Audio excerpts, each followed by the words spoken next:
All right, welcome to the Friday dev stream, everybody. Three people. We're working on this little picnic area in the dark forest. It's gonna be fun. We're gonna do some art, some set dressing, and we're gonna make it look pretty. We've got a really nice concept here that Jacqueline did. She grabbed an area of the game and did a bit of a paint over. And we're just going to try to bring this thing to life. We've already got a few pieces in here. So I'm going to turn on the dark forest. And this is the area that I have started. One thing we'll have to consider is how this area sort of fits in to the greater. So this is a little passage you're going to go through, and that's going to actually bring you to like Dark Forest Part 2. So this is kind of the end of the line here. So I just want to figure out how to box this in. The Jacqueline has the player kind of going off to the right, and then she's got kind of some trees down here. And maybe that's nice. Maybe we can put some trees down here, and it'll like almost be like a switchback here. Let's try to bring that to life. You know what would be cool is if we actually found the area that she was using for this. I'm going to try to ID it here. I could just ask her, but she probably doesn't remember exactly where. So I'm just looking for like, I don't think there's too many instances of this tree right here, and I really don't think she pasted it or drew it in. So I think that it's probably, or if we can find that tree, I think we'll be looking good. Also have a root from the coming out of the foreground there, which is another tell, I think. I think maybe right here. Yeah, this is where she must have taken it from. So this was kind of the pond area. Hey, thanks, Jim. So we can maybe grab all this stuff and perhaps get a really good start on what was going on here. So let's see. Oh, that's cool. So we have a whole group right here. And in fact, if we add a new group, we maybe can call this like swamp entry. Swamp entry. And maybe we can just start putting stuff in it. Sometimes I like to make a new group. Oh, I really need to not have it be scaled though. This creates like floating point issues. So take out the scale and put it in my group. And what I like to do is deactivate the group. And then I can tell exactly. Oh, we already have a swamp group. I can tell exactly what I have in the group. So here's the swamp entry object. And I'm going to move it just higher in the hierarchy. Just move it up here, all the way up to the top. And then I'm going to start sticking stuff in there. Got the giant stump. Got a shadow for it. Go ahead and grab all of these trees here. We probably won't need this many. Grab all those. And then go all the way up to the top. Not entry area. Here it is. I'm going to drag it all in there. Okay. For anyone new to the stream, I see there's some new watchers. We are working on this little concept Jacqueline has. She's taken a screenshot and drawn over, and she's created this sort of picnic area for these bushes. And we are going to be working on that. So I'm trying to bring that to life. We've already got a few pieces going on over here, but as you can see, it's very barren. And so I'm bringing over a bunch of stuff from this area, which I happen to know is where she took the screenshot. So that'll give us a great starting point. Here's another swath of pond weeds. I'm going to stick them in here into this inactive group. So I already mentioned this, but I created a new group and turned it off And it just makes it really easy to see what we've already brought into the group because you just can't see it. So all this stuff is already in the group. And I'm going to duplicate the entire group, and we're just going to move it over to here. And that'll just give us a really nice starting point for laying in all the art. We've already spent a lot of time arting this area, and players really are not going to notice. Plus, it's going to be so different by the time we're done with the new bushes and picnic area. It's just going to look totally different. Hey, thanks, everything. And the TARDIS console. That's a really long YouTube name. And welcome to the chat and welcome to the stream. Okay, so just grabbing these bits here. A few more bits here. I'll just grab this big soft shadow as well. I'll just grab all these trees, or at least most of these trees. Maybe all of them, I don't know. Why not all of them? And then we can always move them around. Got this back row of trees here.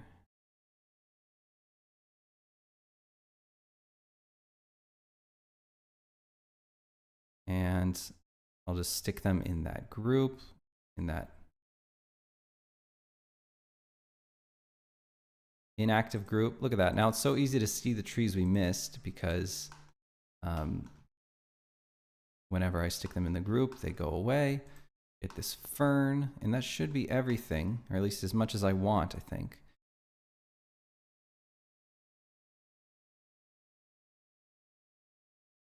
All right, so now I can like turn that group back on, and that's just a nice group for us to have for the future as well. For the moment, I'm going to duplicate the whole thing and move it over to our little picnic area here. So it's on a higher level, so we just have to raise it up. Raise it up until the shadows are floating above ground. So I'm just raising it up, and once those shadows pop through, we don't have any other. Yeah, I'm just gonna raise it just until the shadows pop through, and then there. Okay.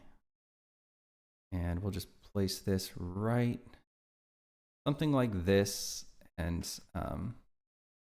really want to just see exactly how it looks from the camera's perspective. It's the only perspective that matters. Johnny Rulin, hello, welcome to the stream. And thank you for the kind words. All right, so this is clearly too cozy, too close. And maybe we should move, well, first we've got the back row here. Something like that.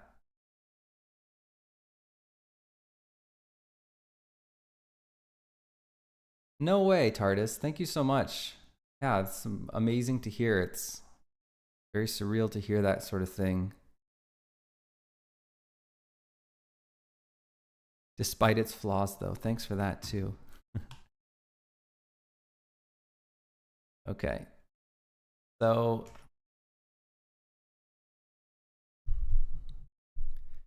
looking at the concept here,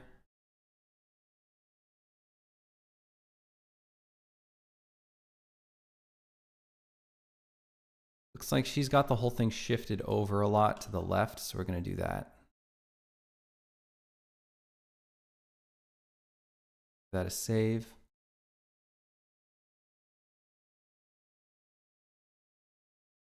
Cool, yeah, that seems about where she has it. All right, and now we can maybe take the bottom entire half of this area. Exception, we don't want those. Well, what is this plane? We'll take that plane as well. We don't want this sort of stuff.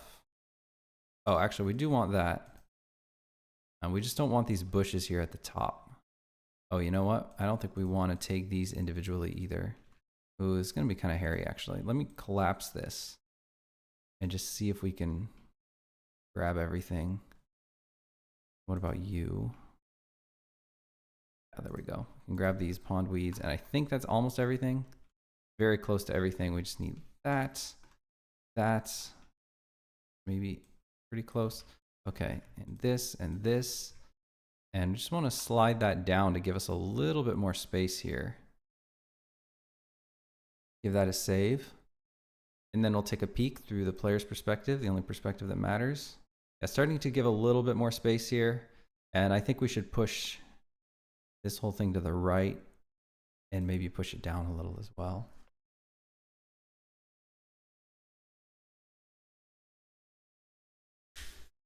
Johnny Rulin asks, how did you manage work-life balance? Well, my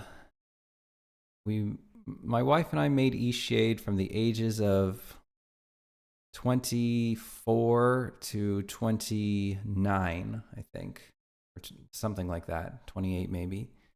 So there wasn't really much of a work-life balance, but we also didn't have like a lot of other things, I guess. You know, we didn't have kids, we didn't have a lot of other obligations. So I especially me, I went pretty freaking hard. I basically worked pretty much all the time. I mean, it's what I wanted to do, so it wasn't uncomfortable or anything.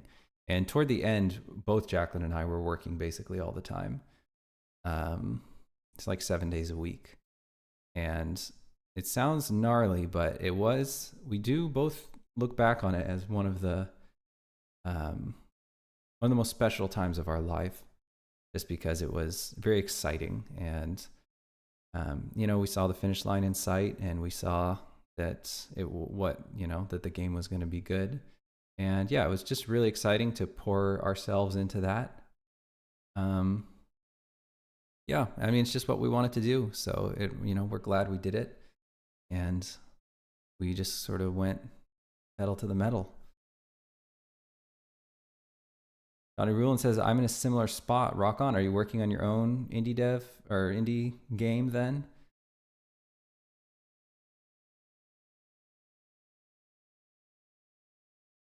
Yeah, I think crunch is different when it's for an employer.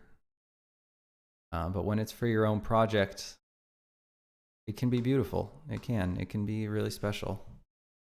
Like, just devoting yourself that much to something. I'm going to move over the Viz camera a little bit. And I think probably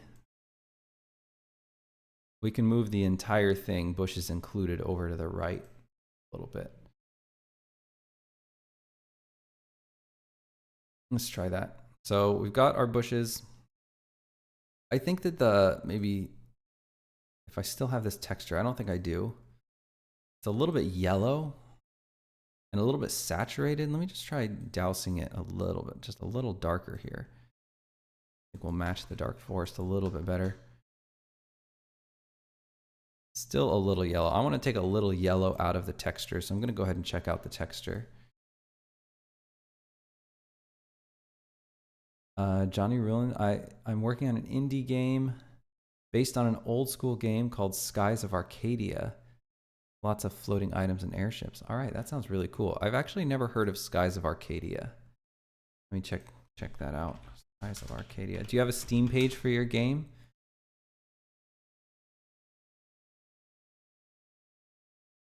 Okay, it's got like a JRPG sort of aesthetic. That looks really cool. We've got Skies of Arcadia. Oops. Accidentally bookmarked it. Skies of Arcadia over here.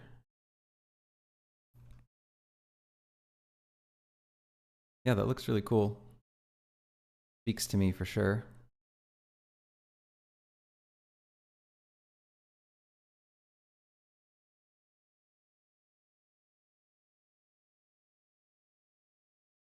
Okay, so I'm gonna make this a little bit less yellow. I'm just gonna push it in the,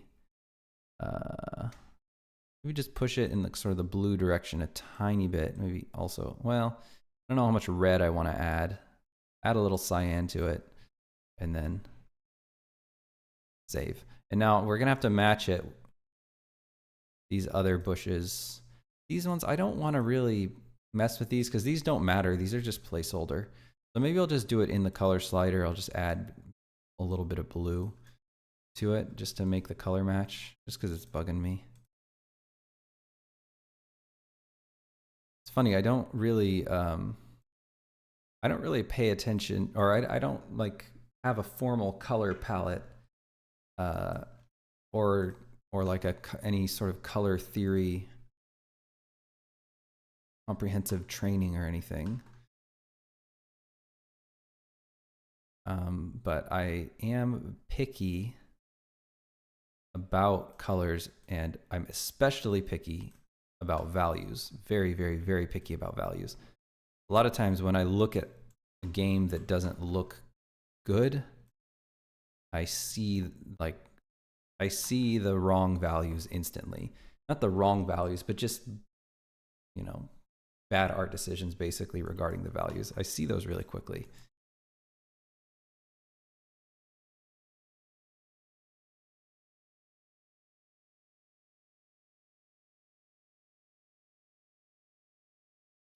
Ambu asks, so you created everything in this game by yourself? No, not by myself.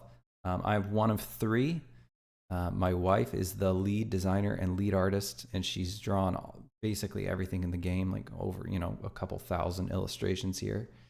And I do a bit of coding, a bit of technical direction, and a bit of, like, I guess, 3D textures and shaders and stuff. And then we also have another programmer. And that's just the full-time members. We also have an animator who's contract. And we have a composer as well.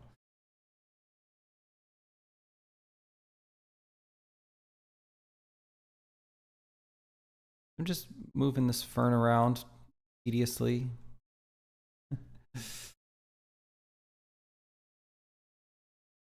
All right, so that's starting to come together a little bit. I want a little bit more space. I also mentioned I want to move this entire thing to the right. So I'm going to grab the entire picnic area and also the entire, if we can find this, would be swamp entry. Let's move those together. In fact, we could probably move the swamp entry. We'll call this swamp entry copy or something. And we'll put that in the picnic area. And then we'll move the picnic area over. We're done with the swamp picnic. Here we go. You just move that to the right, I'm thinking.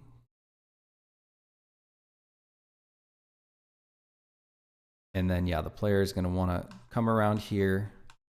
There's going to be a branch right there. I think that's good. I think it'll be good to have a little switchback at the end. We don't have a lot of stream direction changes. And then let's sort of round out this bottom area a little. I just want to push everything down this way. Cozy it up a little. Make sure you move that down. And then grab both of these dead pondweed swaths, what I'm trying to say, and move them down a little. Unfortunately, this card was in the wrong spot. It's kind of annoying. Fine, it's fine. I'm going to rotate this a little bit, sort of move it down here. And I should really probably have the game view up. Very important in a fixed camera game. You just have to author to the camera. Let's go ahead and save that. This all should move down because we just moved it all. There we go. That looks better already. Actually, I'm not even sure how much I want to move those. Maybe just a little bit. We'll just move a few of them. Oops. Looks like they're so nitsy. Lots of little nitsy things here. Maybe move the big ones down a So it creates like just sort of a more natural rounded switchback here. Not really switchback. We're not going up a mountain or anything, but just a U-turn in the trail. Okay, looking pretty good. Let's take that fern, that somewhere down here. That is save. Okay. Yeah, and then I think we want to guide the player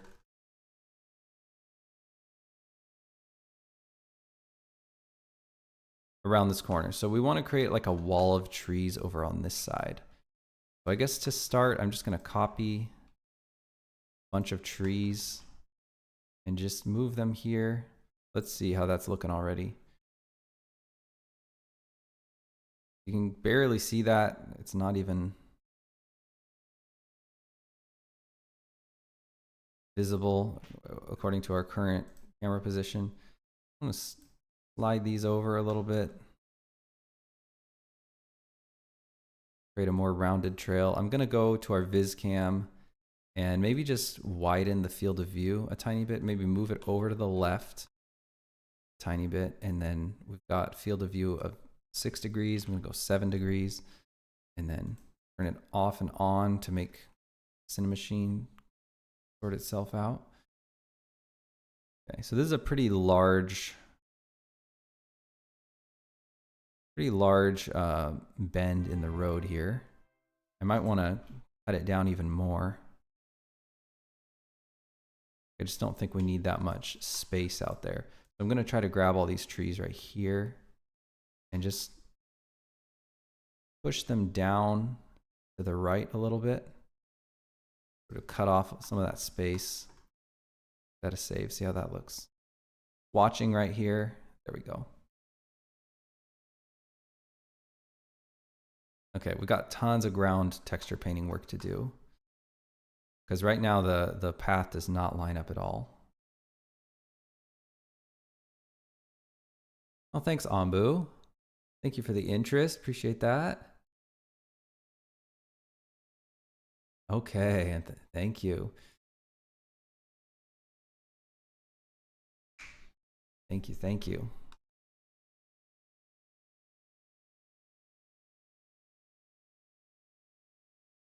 You know what I should do over here is bring up my Twitch creator dashboard, because sometimes it misses messages, which is pretty annoying. So I've got the stream manager open. Okay.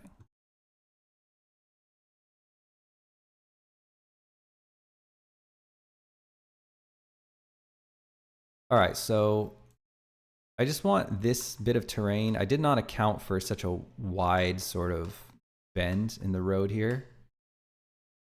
And you know, we probably should feel it out first before we get too far.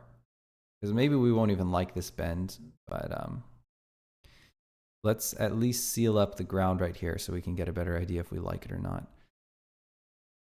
Because I need to test it. So let's go into Perforce and get the dark forest terrain model. And let's call this a dark forest picnic work. Save. Okay.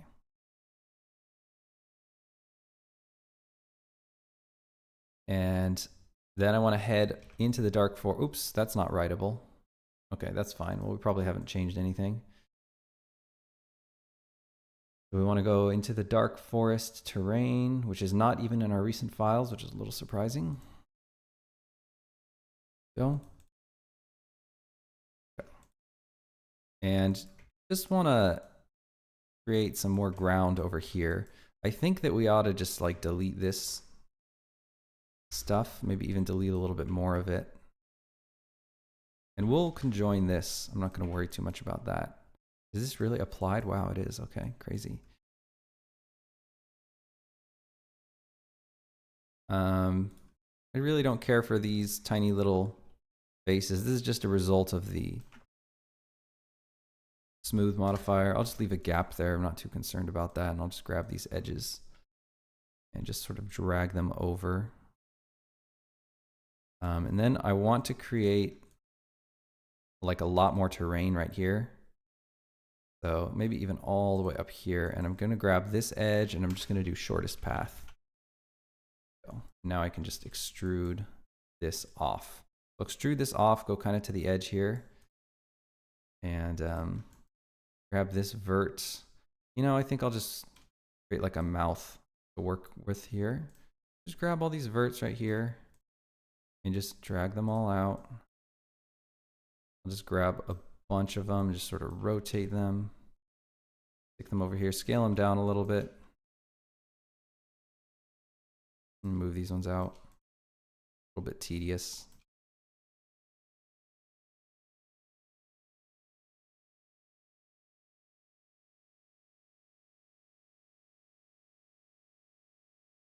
Tank 57, hello and welcome, says I feel like I should sign an NDA for this stuff on stream. Not gonna lie. No, it's all good. I mean, nobody's really like it's kind of funny when you're working on an indie title. If you can get the if you can get the press to give a crap about the things you're talking about, great. If anyone wants to like cover it, or not even the press, but just individual people, if they want to start like speculating or talking about the things you're showing off, then that's good. You know, discussion about your game is good. It's hard to get people to talk about your game. It's hard to get people to care about your game. So we're not too worried about that. Add a bunch of subdivisions here. And then take a look at the vertex coloring. So we got the path sort of going right here. And I would love for the path to sort of follow the route that we're starting to set for it. I'm just going to paint all the dirt out there. Let's see what we got. Oops. So it doesn't want to export, probably because I have not checked out the correct file. So what we need is the dark forest terrain. Let's head over here, this dark forest terrain.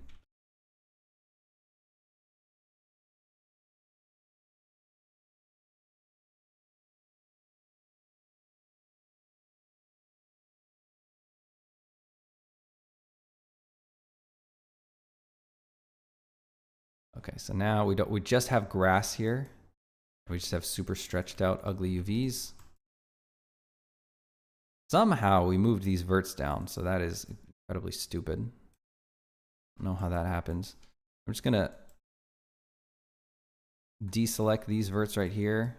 Don't know how this happened. I'm just gonna scale this all down to 0. Oh, it looks like all of them. Of course, all of them. Yeah, this is unbelievably foolish. I'll grab all these verts and scale them down to 0 to flatten them out, and then I will move. I'll use vertex snapping and just move them up, and that should flatten it all out again. And then I'm going to fix the UVs, so I'm going to kind of frame up the UV island so I can get a sense of the scale, and unwrap it and just sort of scale it to the same rough size. That should give us similar textile density to whatever we had settled on. Go. And now we could try to paint a road around the corner here. So probably going to want the road dip down a little bit more on this side.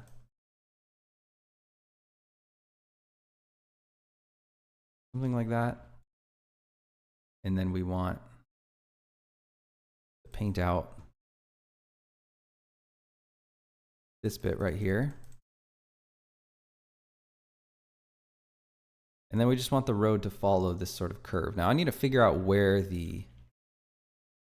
Martha's cousins are, where those bushes are. Call them Martha's cousins because, well, that's what they are in the game. Little Anchovy asks, is this the first Blender version ever made? Very far from it. Very far from it. Blender has a very long history. Blender 2.79, so we're only about a decade out of date here. Trying to find where the road, maybe I didn't export. Let's go ahead and export. Looks like I did export. I don't see I don't see where we painted road. The road picks up right here. Let's paint a little blue here. Just trying to figure out where Martha's cousins are. There we go. Okay, so we're kind of close. So they're kind of like right here-ish. So we want to paint out this spot. That's sort of the end of the road. So if we paint some road like this, like a bend like this, I don't know, something like that, maybe, ish. I don't know if that's going to be big enough, but we'll see it. So we painted like this hook shape, and I'm going to export, see if we got it right.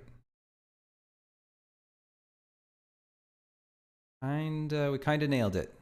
Kind of nailed it. Okay. Gonna paint a little bit more road here.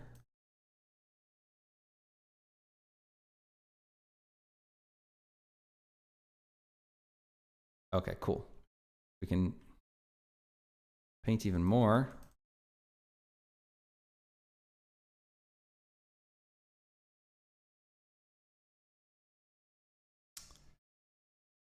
Hey, thank you, little anchovy, for the kind words, and thanks for reading those articles.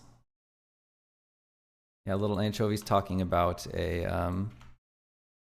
sort of research project I did where I scraped all of Steam and using review count gave an approximation of every game's revenue on Steam, and I did a little write-up on like sort of trends I saw in the just trends in the data regarding tag and genre, and review score as well. And after I made that article, actually a bunch of people started doing similar stuff. And I saw that there's even entire websites now dedicated to giving you that kind of data, and a bunch of them are using my formula for approximating revenue based on review count, and also approximating future revenue based on release date and sort of time on the market, which is cool. Just sort of massaging this.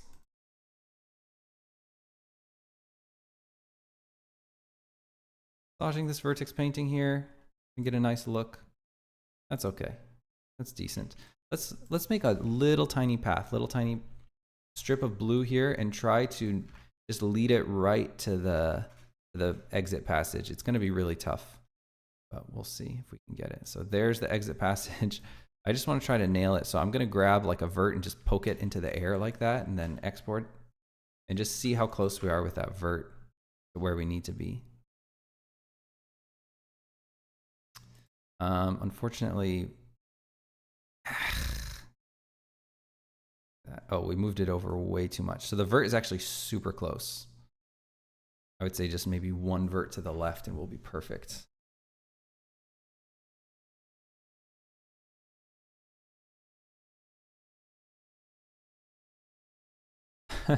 That's cool, the game she plays. Welcome, by the way. All right, so I'm just gonna poke this other vert down and poke this new vert up and save. See if we can get it right on there. Once we get it right on there, that's pretty close. Oops. We don't want to do that. So I'm just gonna paint this totally blue. And then I'll go ahead and move that vert down. Oops. Turn on snapping. And now we know what point we need to get that dirt path. So I'm going to paint a little bit there. We're going to need, I think, more subdivisions here. At least like a little bit coming through here. And I'm just going to try to paint a bit of a path there. Bit of a dirt path. Don't want it to be too big. I want it to be kind of small and wispy. Almost nailed it. A little bit off. We're probably going to need, yeah, just a bunch more subdivisions right here. I'm going to maybe try to poke all of these faces. And that should give us a little bit more fidelity to paint a path. And then I want to just paint out a little bit of the path on the right side there. We probably need a lot more resolution there. Not too bad. Paint a little bit more blue here. Really subtle changes to the vertex color can make pretty big difference. Okay, that's something. It's something. And we'll just have to put those little rocks on the floor. Like in the concept, there's these great little stones. I think we could probably use those. But for now, I think that's okay. We need a bunch of terrain back here. I'm not too concerned with actually adding it. What we can do is just grab a plane and just move this green over. We don't really want to have too much green left by the time we're done with this, like in the background. So I'm not too concerned with just putting a green plane back there like that, and then we'll just cover the entire area with bushes and stuff. I'm thinking we don't really want these light bushes over here. They just sort of draw attention to themselves, and I don't think that we necessarily want players to be inspecting that side of the frame. That's sort of the end of the road over there. So I'm going to put a bunch of dark trees on that side so that players, aren't tempted to look over there or feel like they can go over there. I'll give that a save.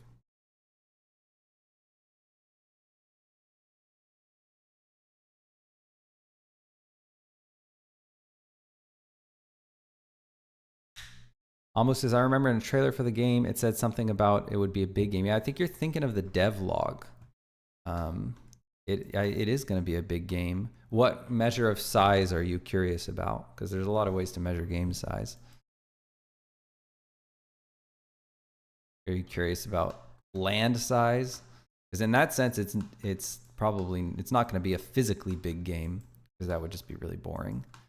Some players like that, but I think it's going to be big in terms of content, big in terms of like voiced NPC count, like important NPC count. And it's going to be big in terms of visual variety and big in terms of playtime as well. I think this game is going to be at least 30 hours, We already have like 15 hours of like near vertical slice level of gameplay. Putting some little shrubs over there. I wouldn't mind like a big bush like this to sort of cover all this stuff up. Is that a save? It's a bit of a value mismatch there. I think I do want to go an even more blue direction with these. They're just not blue enough. I'm going to take down the value and make them more blue. And I think I'd like to do the same for this.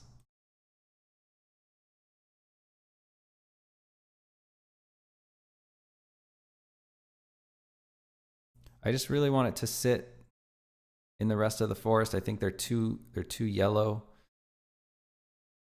And I'm going to do the same for both these bushes, even though they're both placeholder. Just a little bit more blue. I'll keep them a bit bright, but I do definitely want to add a little bit more blue to them.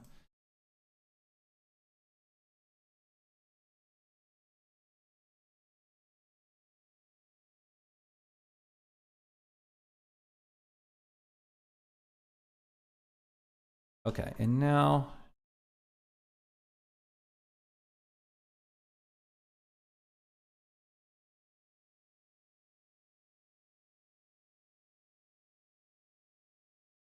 just add some shrubs back here.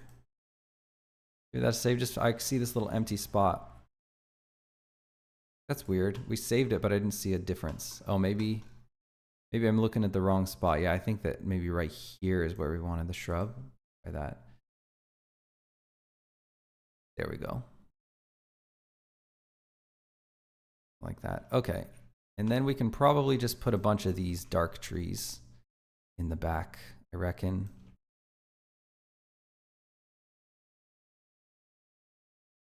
that. Oh man. Yeah, they need to be way cozied up here. And I like this kind of falling over tree. I want that to be a little bit more prominently featured, so I'm going to move it up. Looking at the camera there. That's a much nicer, more solid back wall.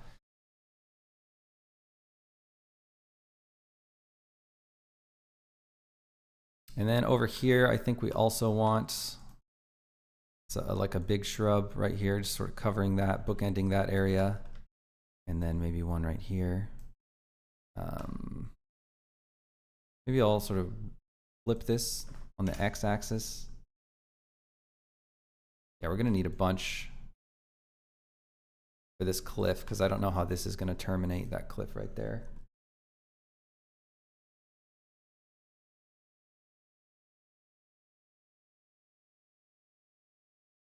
Okay, now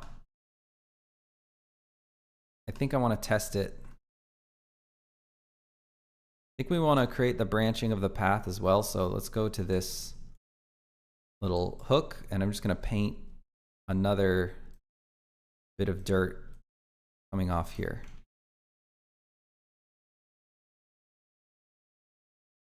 Hello, Noise Crime. Welcome. All right. Thank you. Thank you. And I'm going to turn off that viz cam. And I'm going to check out where we've got our shortcut dev entry. I'm going to put the shortcut dev entry like right here. I'm going to save the dark forest. I'm going to dock the game back to where it goes. I'm going to back out of this prefab. I'm going to turn off our dark forest prefab in the scene. And then I'm going to give it a little test. So I'll just start us with developer settings and then we'll pop into play mode.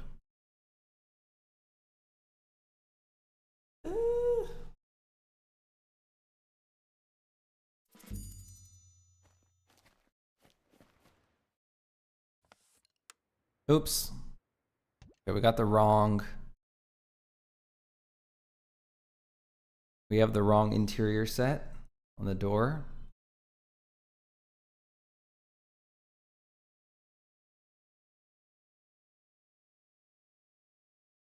Let's fix that.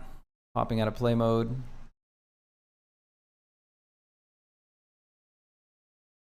Okay, so we've got this little door right here that is a debug door. Takes us to an interior that we're working on. Right now we're working on the dark forest. It's technically an interior in the game. So I want to set this to dark forest. I'm just going to type it in here. Oops, got caps lock on. Okay. And now we should be able to get into the dark forest, hopefully.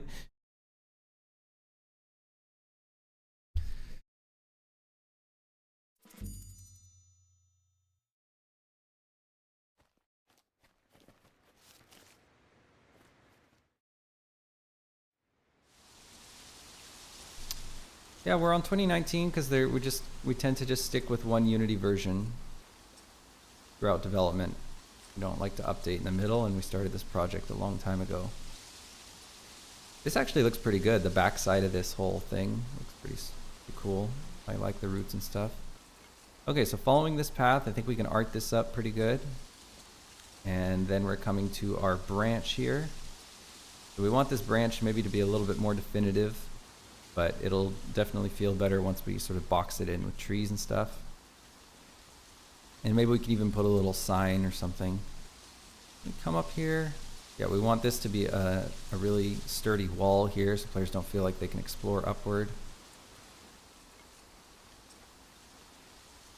And then here we go.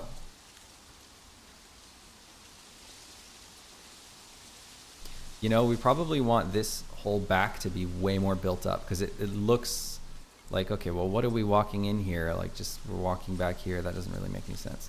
So I think we do want way more shrubbery back here, like much thicker shrubbery.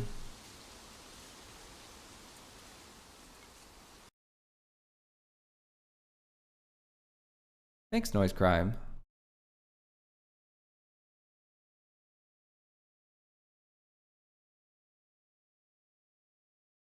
They like to change the terrain tools every update. Yeah. We never use Unity terrain, never have. On Eastshade, didn't use Unity terrain. I don't really like terrain systems in general. I don't like how they... I like meshes. I'm a mesh guy.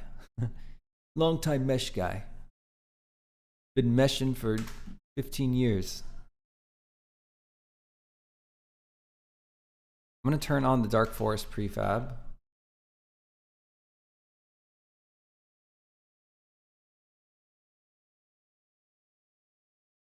Okay, yeah, that'll do it. If there's a particular reason for...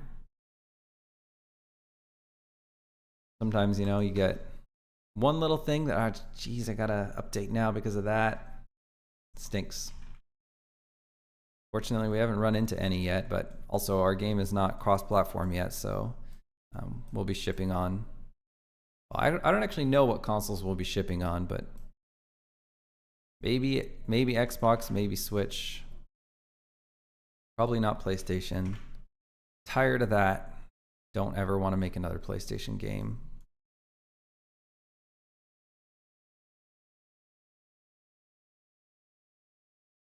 What a nightmare that was.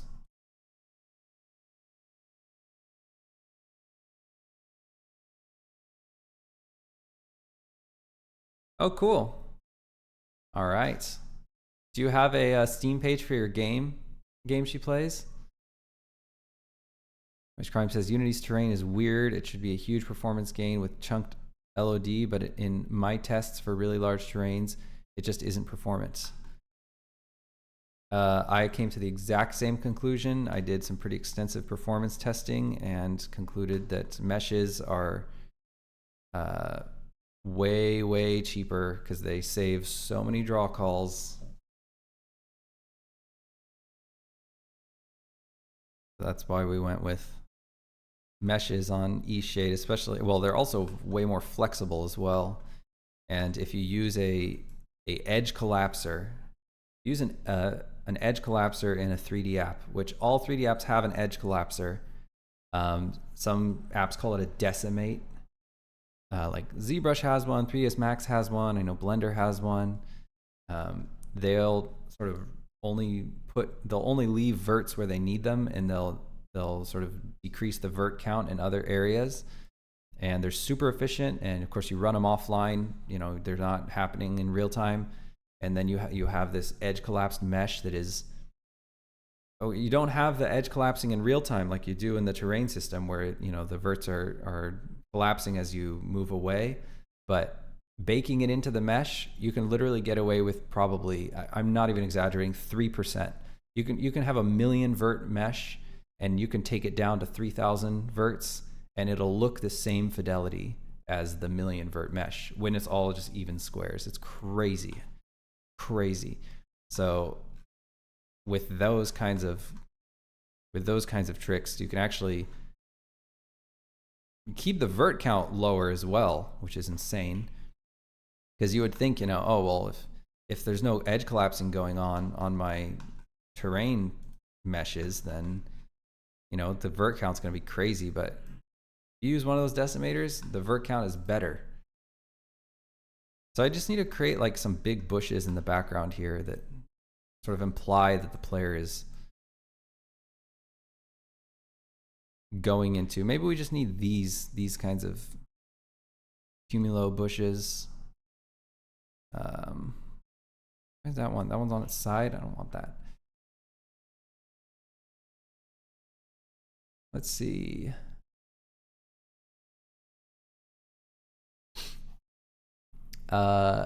Pedro says, oh, why not? I think in regards to the PlayStation question. Well, we shipped a game on PlayStation for Eastshade, and it was a nightmare. Dealing with a platform is a nightmare.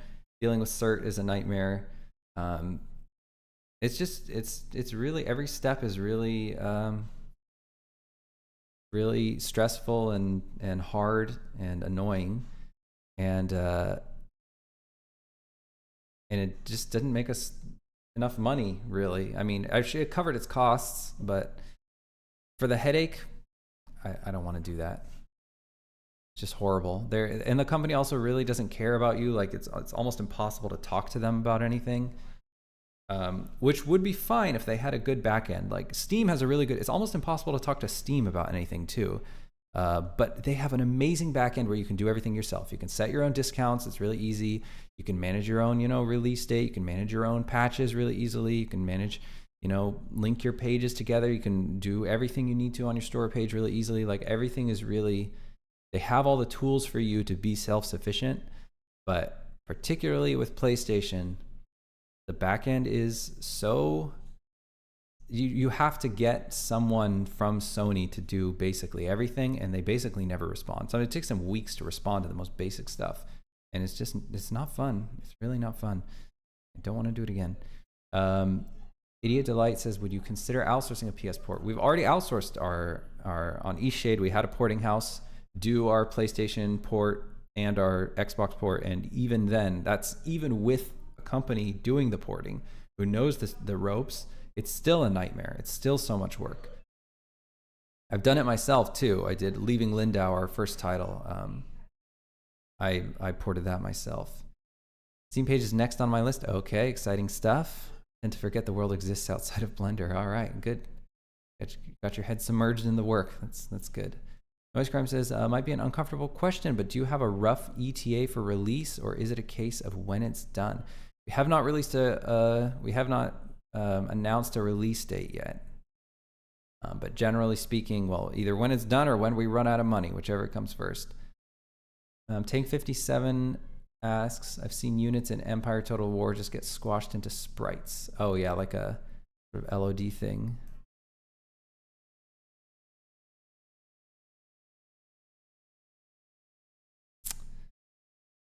Pedro asked, what is the sales volume compared to the rest? Very, very, very little, like less than 1%, pretty sure. Very little. Folks, I'm going to be right back.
Okay, let's catch up with chat.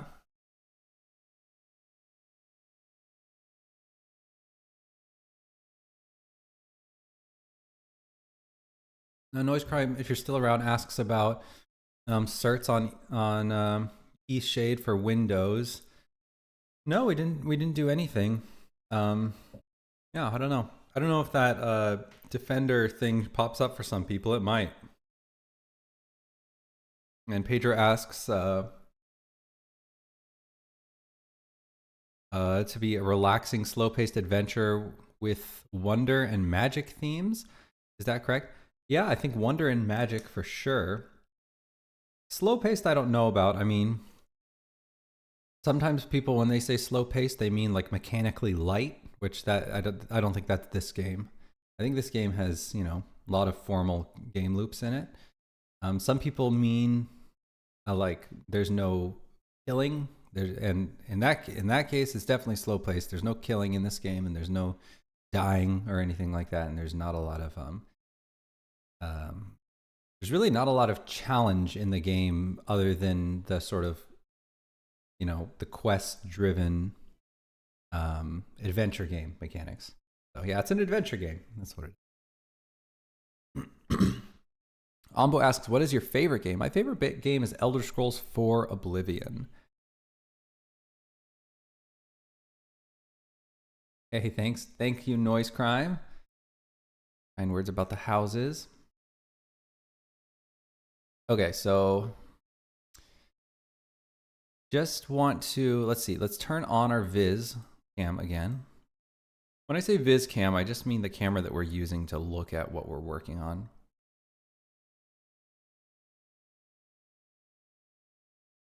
Let me see if I missed some follows. Twitch is not notifying me those anymore. Frozen Well, if you're still around, thank you for the follow. Appreciate that.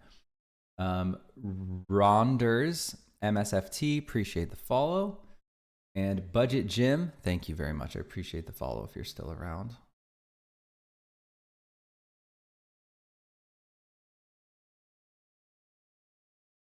Okay. So I just wanted to create some more bushes to go behind. So let's try to stick some bushes back here. I think there's a dark forest version of these bushes. Is there seriously not? Seems unlikely.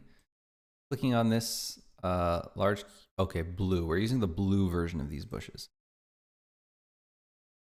Wow, yeah, they are significantly darker. But that kind of makes sense that the bushes back here would start to get darker. I don't know, maybe they're too dark. Maybe there's a value mismatch there. I think that was bush 3. Let's try bush 4. Let's stick this one back here. Maybe we want a material in between blue and the normal one. Let's call it half blue. I said I'm a stickler for values, and I am. I think they're really, really, really important. Like if I save this and look through the camera right now, you can see like a clear division in, there's like light bush and then there's blue bush back here, and I don't like it. So I'm gonna set this to that half blue, and then I'm gonna use the color picker here to move it just halfway in between. You know, it'll still be a little bit bright, but it'll be like an in-between value.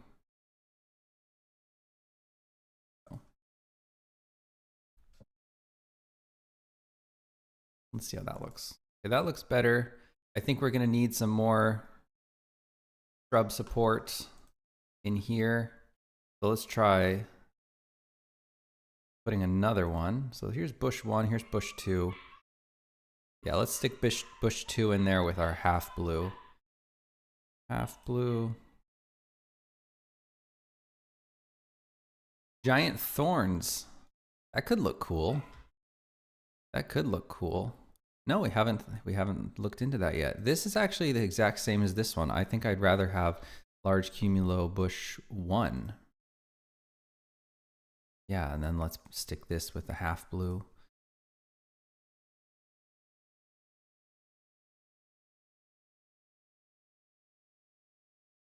Something like that.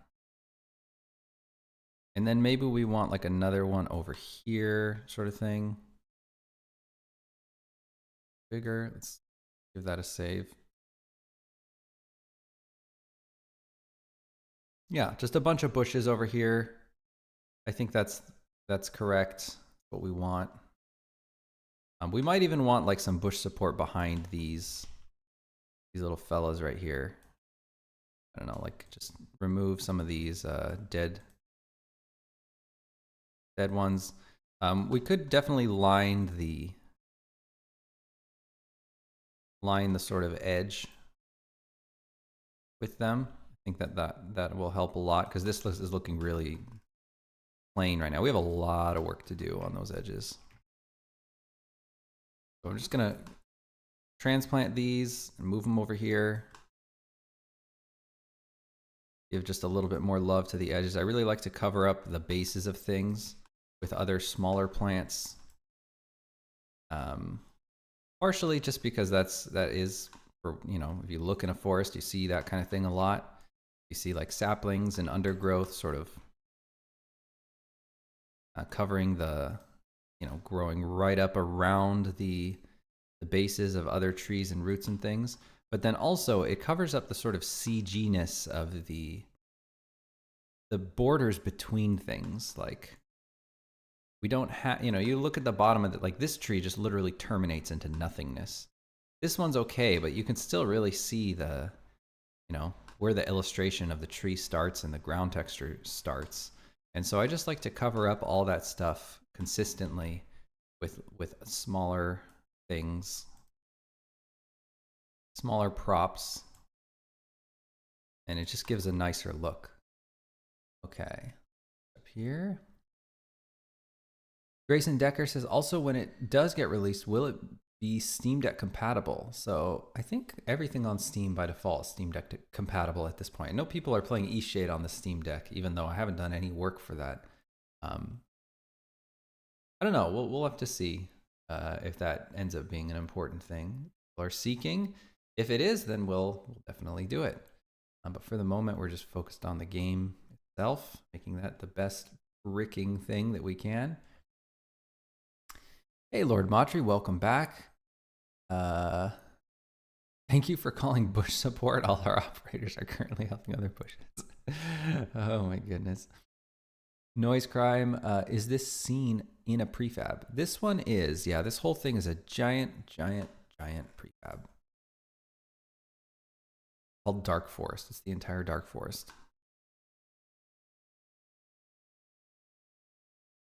Okay, let me see if that bush sort of helped a little bit. I think I want a little bit more like shrubbery back there. Just like one, like this, just sort of in between these two other bushes. Let's see. Yeah, I think that's better. That's better. And then we've got this really nice tree. I want this dead shrub. I want the ground to be more covered right here underneath this tree, because there's no point in having it over here. Nobody can see this part anymore, so it's just kind of a waste of perf. And inevitably there is some waste.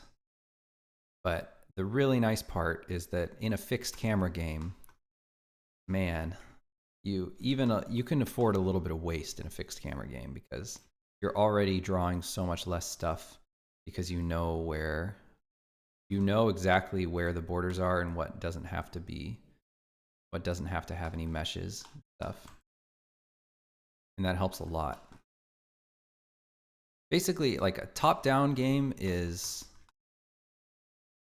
I would say 10% is hard to optimize as a free camera game, which is to say a camera that can rotate anywhere. So that's a third-person game with a camera that can rotate anywhere, like The Witcher or most of your modern RPGs, or a first-person game like Half-Life or whatever. Those are what I call free camera games, and they are optimization is basically half of your dev time or more, maybe like 70% of your dev. It's like, it is a lot compared to a top-down game where you can't look at the horizon. It's really a joke to optimize these games. And then if you're talking about a fixed camera game, not only if you have a top-down game, but a game where you cannot rotate the camera, oh man, you're living easy. And that's what this is, fixed camera top-down game. You can zoom, so you can zoom in and out, but it's just not an issue. We do have a little bit of performance work to do, but man, I've probably put like a total of, you know, a few hundred hours into performance work compared to eShade, where I put probably 10,000 hours. I mean, probably an entire lifetime's worth of work just into the performance, and it still doesn't satisfy people. I'm planning on making a CCG. I don't actually know what that is. What is a CCG? I can't decide whether I should go Unity or Unreal. What would you recommend? I don't know what a CCG. CCG game.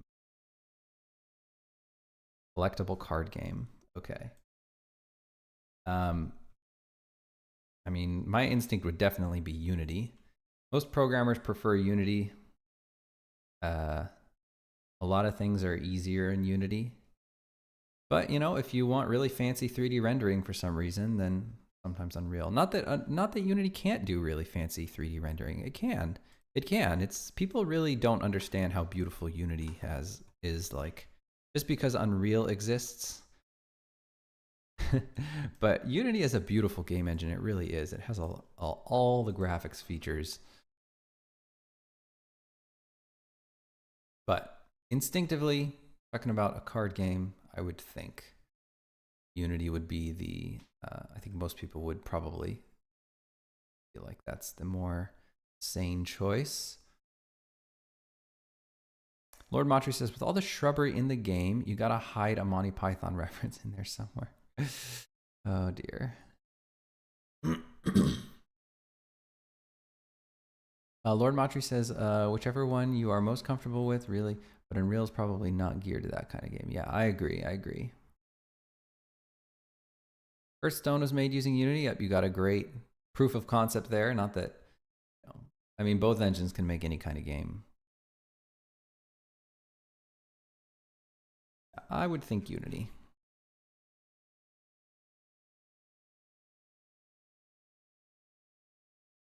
So we've got sort of this area a little bit fleshed out. Let me try to create some more of a, I think we can fill this out, and if we can fill this edge,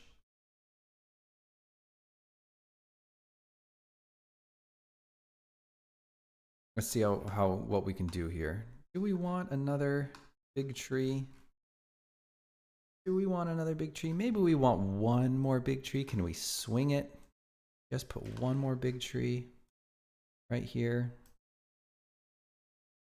Don't like having the same stuff over and over again, but I feel like maybe we haven't completely overused the giant tree shtick yet. Ambu asks, what part of the process do you enjoy the most and the least? Thank you for the questions, Ambu. I always like stream questions. I hope you don't mind the random question. Oh, I would absolutely not. No, I enjoy questions, and you know, people like to talk about themselves.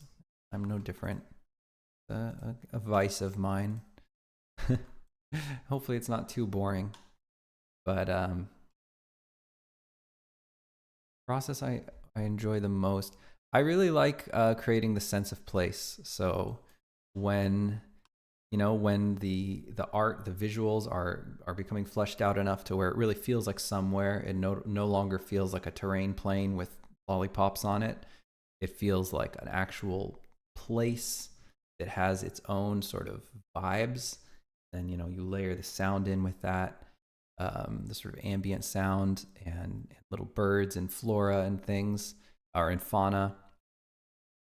And that, I think that that moment is my favorite, especially when it's a new place that is coming together, that it doesn't look like any other area in the game, doesn't quite feel like other areas in the game. That is my favorite part of game development. Least favorite, let me think about it. I'm gonna put my camera's kind of clipping my head a little bit. I'm gonna move it up.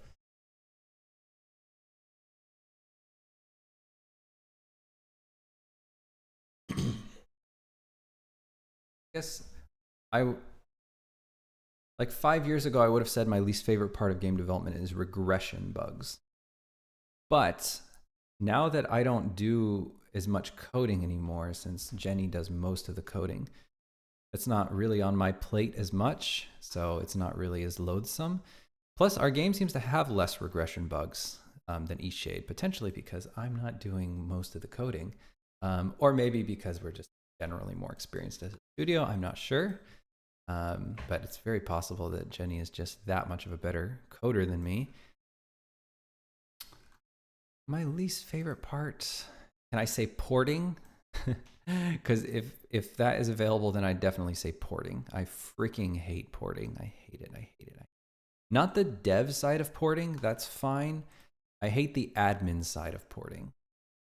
I hate, like, you know, getting your FQ or your certification slot and making sure you understand all the TRC, like the technical requirements checklist, and liaison with the platform and asking them about things and making sure your ESRB rating is you know, is adequately certified or whatever, and that's in.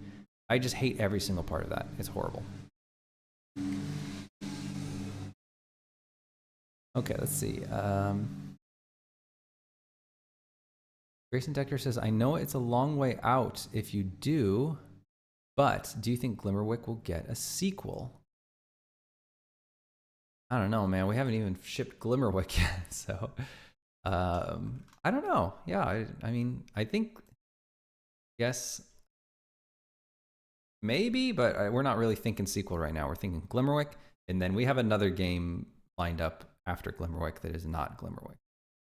It's so Eastshade was my baby, Glimmerwick is Jacqueline, my wife's baby, and our next game is going to be my baby again, and it's going to be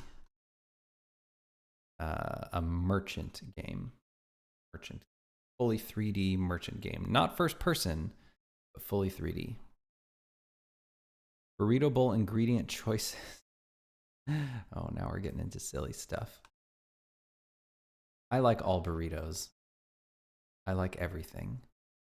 I hate admin in general. It's the bane of running a business. You just want to be creative. Yeah, I agree.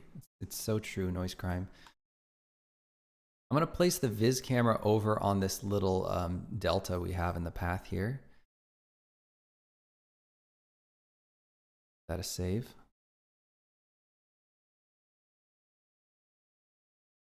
Okay. Yeah, I think that this is cool. It's cool. It's cool. Come on, we can have one more tree. One more tree. What's another tree among friends? A simple, humble tree. Maybe we can even put another tree. I want to get crazy here. Because it might be more interesting to have another tree than just like more tree line. It's cool. It's different. It's a different sort of angle on the trees. I think it's fine. Plus, it's such a cool shtick. It's like you can really get a lot of mileage out of the. I mean, come on, giant rooty trees walking amongst the giant rooty trees. Who's not gonna like that? Who's not gonna like that? That's cool. That's a good read. I squint my eyes. Beautiful.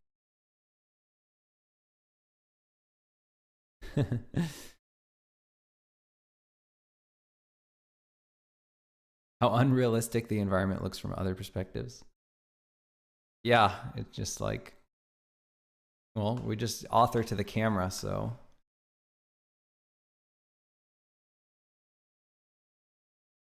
I love it. I love authoring to the camera. It's so much more fun for me personally.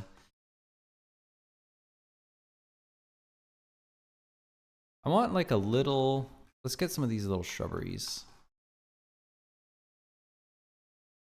Come in here.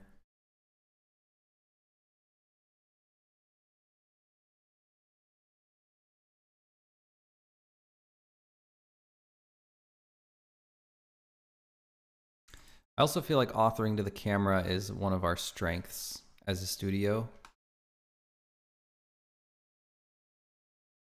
I'm gonna stick this entire area of shrubbery over here and then just try to scale this thing down a little bit and move these shrubberies, just sort of covering up these roots. Yeah, I think authoring to the camera, it's not something that every studio, you know, some games are a lot more systemic, and even their art is more systemic, right? Like of course you've got procedurally generated games, but even, you know, games that are more sort of open, where the environments are less really like less important, I guess, and more like nature, more like real nature. I think it's funny because people think of our games as having like a strong nature, like nature vibes. Like obviously Eastshade had strong nature vibes, and I think that this game, being a woodland fantasy sort of game, people perceive as having strong nature vibes. But our worlds are not natural. They are grand gardens. They're more like gardens than they are like forests, because everything is incredibly carefully designed.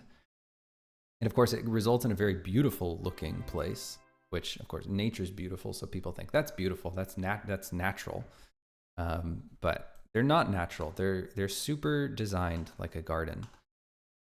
And it creates a very distinct feeling, I think. Dr. Trog, thank you for the follow. Let's see. Ryan JQ, hey, welcome back. Any fun Labor Day weekend plans? Yes. I always forget my weekend plans when people ask about weekend plans. What are we doing? We're doing something. No, I'm watching the baby tomorrow. Wait, no? I think we're seeing some friends on Sunday. We're going to a Blackberry Festival in Bremerton. That'll be cool. Okay, so let's see here. Thank you, Frederick the Great. I appreciate the follow. Thank you very much. And Pedro HPF, appreciate the follow. Thank you, thank you.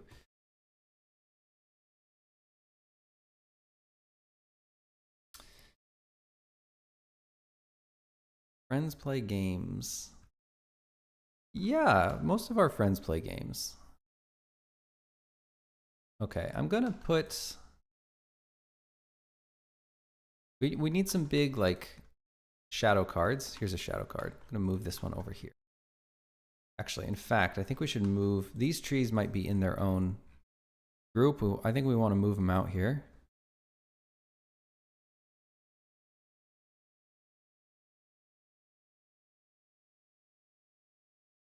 And just put these big shadow cards underneath each of these trees. Scale it down a little bit. Down a little bit. Cool. Okay, how's that looking? Give that a save.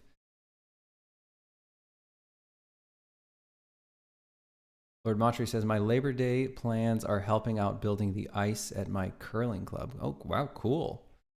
Curling club. That's cool. Do they call you when they need help?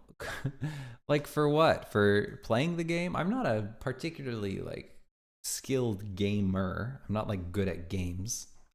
I'm actually really bad at games. I call them.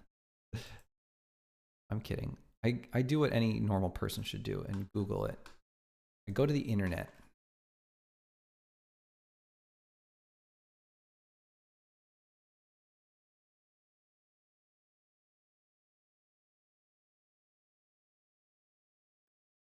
Okay. We also should put one of these big shadow cards in this, like backing this whole forest bank. right here. And potentially right here as well, along this whole area, like that. Okay, let's get some little cobblestones. I don't think we have any. Let me grab this plane. I'll just call it cobbles. Actually, I'll call it cobble decal. Oops. Mapolis, thanks for dropping by the stream. Just discovered your YouTube channel and love your game dev content there. Thank you very much. Appreciate that. And thanks for watching the YouTube content. Also an environment artist in the industry since 2004. Okay. And looking to make games that rely heavily on the skill I've developed. That is really cool, Mapolis. That is really cool. Fellow environment artist. What do you work? What kind of what industry do you work in? Do you work in like AAA games, or do you work in the mobile space, or sort of indie territory? I'm gonna set this to cobble. One of these cobble decals. Let's try this one, cobble dark. I think we're gonna need like a special cobblestone decal, like dark, because this is not gonna be dark enough, I don't think. I'm gonna try to float these cobbles. Gosh, it's crazy how high I have to float this. Seems like this could, no, I can't push this down anymore. Cobble bits dark 2. We need like dark. Decal 1, cobble bits, dark forest.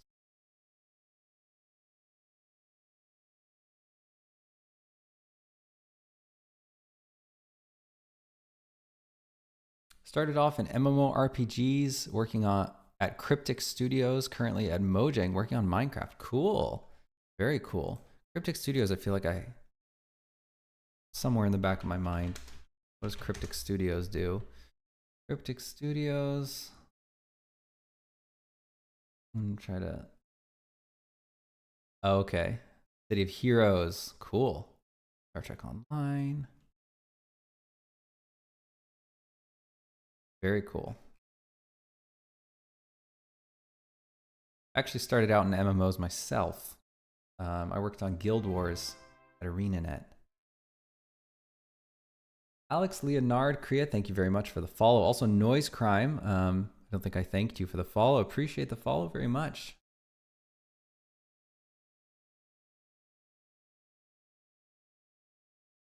I think environment art is a really good background. I'm a little biased, but I think it's a really good background for going indie.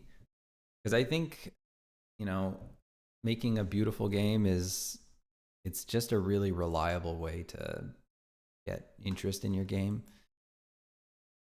think it's a lot harder to make like an ugly game or a game with just unremarkable programmer art and just make the gameplay so incredibly novel and sticky that it just goes viral.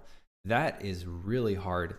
In fact, I don't even think it's possible to do reliably. I think it's at least a little bit random. Hey, what do we have here? That sounded like a sub. Noise Crime, thank you for the sub. I really appreciate that. Thank you. Crime, a little bit of that Jeff Bezos money. I'll love it. I'll take it. Thank you. Appreciate that.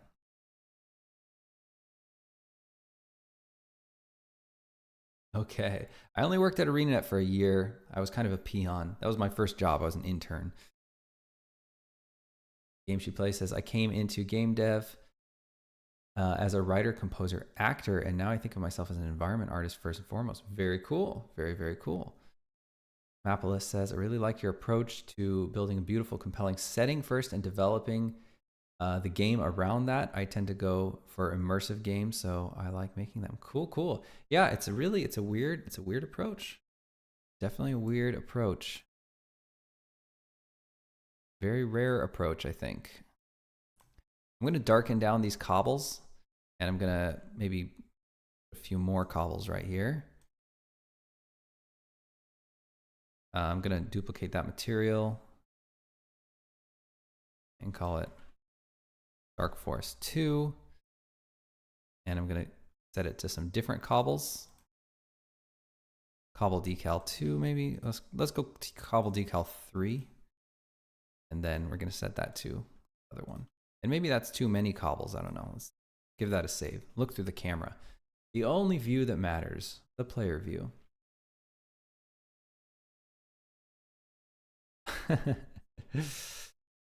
Okay, I won't noise crime.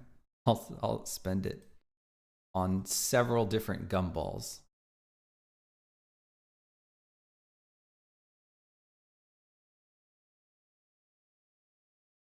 Tesla says, got started with modding an old shareware game called Escape Velocity. Cool.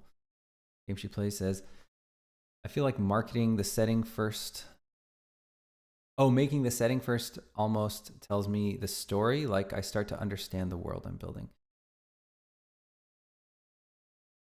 Yeah, it definitely lends itself to more sort of atmospheric games.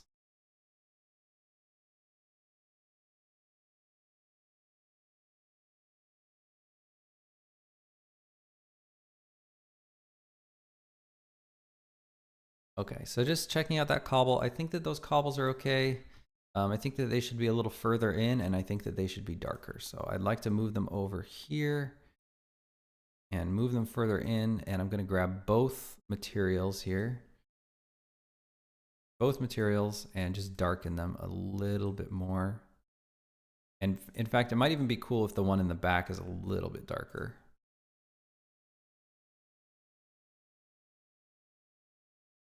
That is save.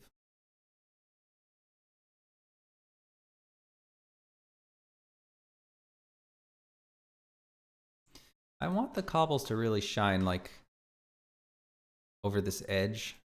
I want these cobbles to really go up over that right there.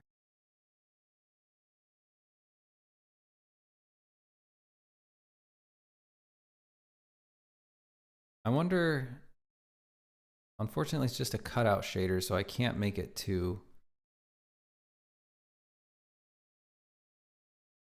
I can't make it like less opaque. I'm stuck with what I got here. There we go. That brings a little bit less attention to itself, I think. And maybe the cobbles in the back can be even darker, just super duper duper dark. Yeah, something like that. I think that looks pretty good. Looks okay anyway. And this blanket right here is a placeholder. Maybe we want to lay in some kind of texture for Jacqueline to start from. I think we do. I think we do. So let's go to that concept. I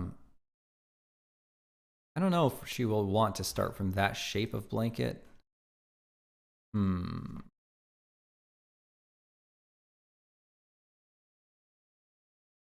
to think.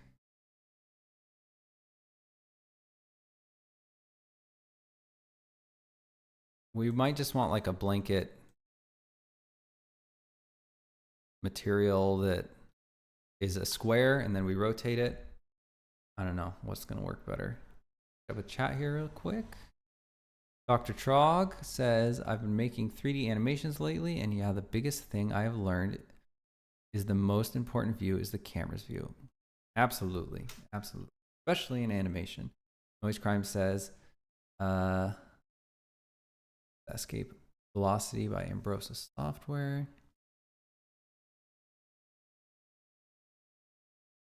Ambu asks, what are placeholders? Placeholders are things that are not done, or maybe not even started, but just something to go there to represent something that will eventually be. So in this case, the blanket's a placeholder. It's just a little white square. I'm going to make a new material and call it Martha Cousin Picnic Blanket.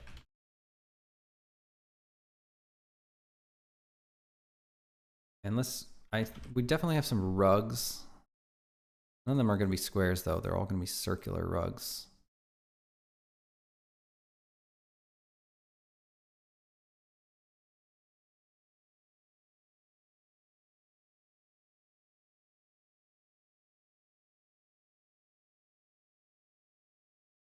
Well, maybe we'll just go with this one for now.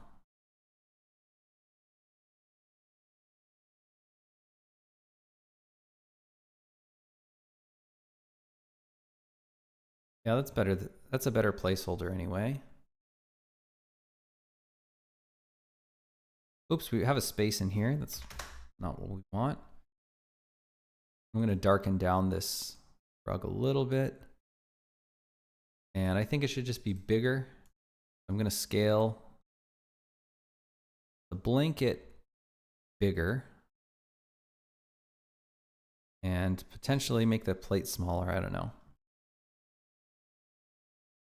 Those are some pretty big plates.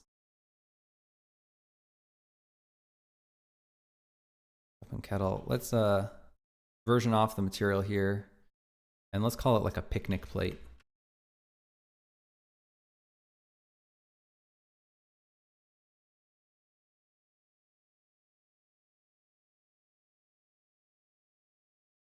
I'm going to grab all these plates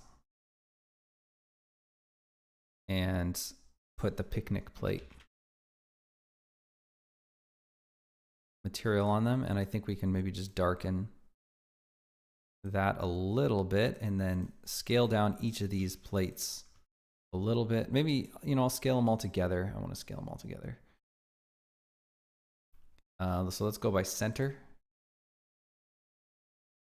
Wow, that's not the center. Oh, it is. Oh my gosh, that was weird. Huh. Crazy. Okay. Let me just select all these again. Yeah. Okay, let's make sure they're put on the ground here. And you know what might look good is a little plate shadow. I'm going to copy all the plates. Actually, you know what would probably be better is if I copied each plate. Well, yeah, let's copy all the plates. Copy all the plates. And then we're going to crack them all open.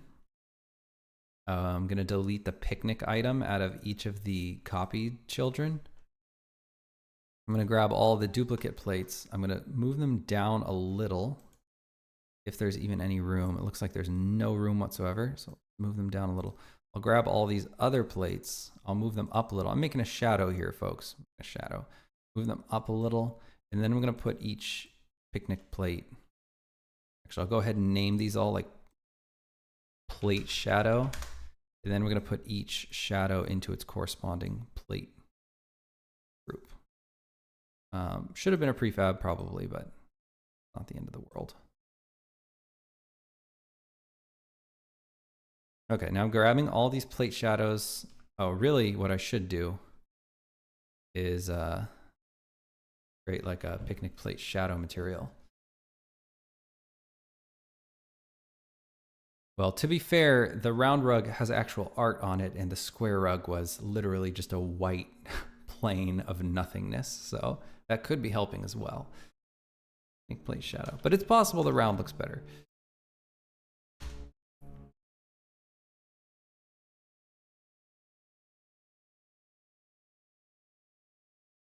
Tesla says, I decided I didn't want to try and create an economy sim in Unity. Well, fair enough to not want to create an economy sim. Certainly don't think Unity has any issues standing in the way of that, though.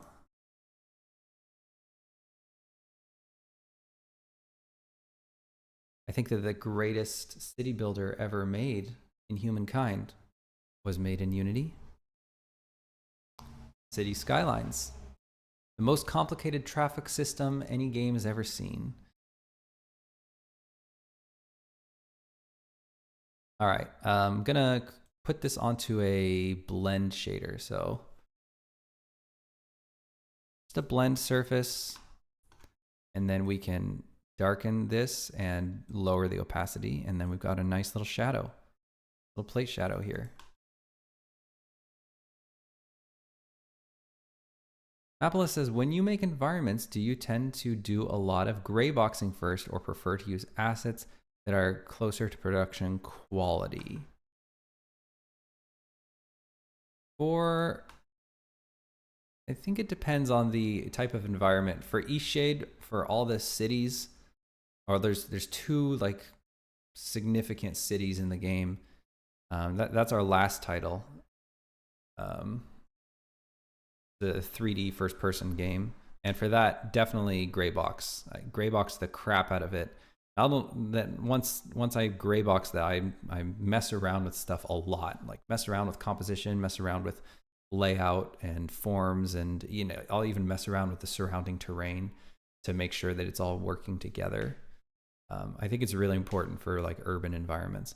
For forests, not so much. For forests, I just kind of focus on the viewpoints, or like the money shots sort of areas, and those are usually, you kind of find those on the terrain before it even has anything on it. Like, oh, there's a really cool valley shot here, and then, or like a really cool riverbank shot or something, and then I sort of set my camera points, and then I start authoring to the camera by placing props like trees and bushes and rocks and things like that. Also sort of flesh out. I always like to have a set of cliffs. Even in this game, I have a set of cliffs, which is kind of crazy because this game is like, top down and stuff. But I do have a set of cliffs, like little cliff chunks, and I always use those like to sort of clad into the terrain. I really hate the look of just straight terrain with a bunch of little lollipops on it. It's straight terrain with a bunch of vegetation. It's a really like generic gamey look. So I always try to clad a bunch of big rocks.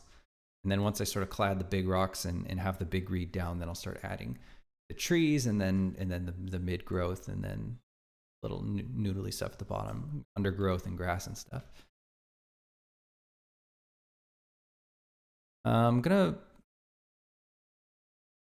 raise these plates a little and then drop the shadow a little, because I think the shadow could pop a little bit more.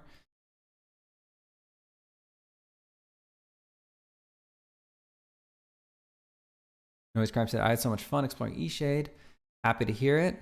Sad to leave. We did leave at the end, didn't we?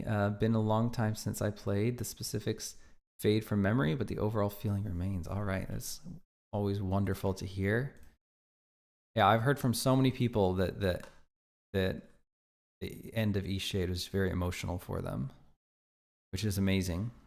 Amazing to hear. The end of Eastshade is very emotional for me too. I remember the first time I animated that boat sequence, and like literally the first block in for the animation, and I immediately had the music track already because we would just reused a track from another part of the game, and I set that to trigger as well. And as I was like halfway through that animation, it's only like 2 minutes long, but yeah, like I think like 30 seconds in, I was already crying from just the feeling. This sort of like, it was the end of the game, but it was also the end of sort of production. So it felt like the symbolic ending to development as well. And it was very emotional for me. But I just thought it was really weird that I remember crying. I mean, you don't often cry when you're doing work, right? But I remember crying making that, and then I've had hundreds of people tell me that they cried during the ship sequence at the end. And it's just so crazy that like my emotion making that moment like sort of imbued itself into the moment for other people as well. Really cool.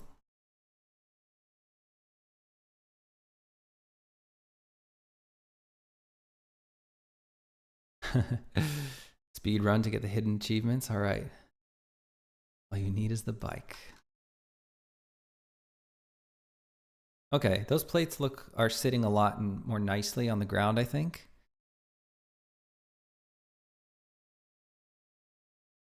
Yeah, I think that we're gonna have to have a different rug there. But anyway, this area is starting to get a lot more fleshed out. Let's maybe move the viz cam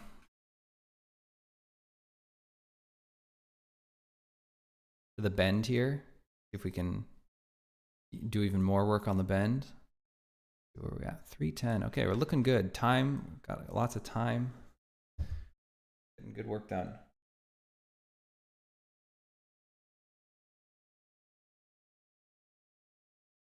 Oh, Mapolis, sorry if I already asked you. Do you have are you working on a project right now? Are you working on an indie project? Or are you thinking about doing it?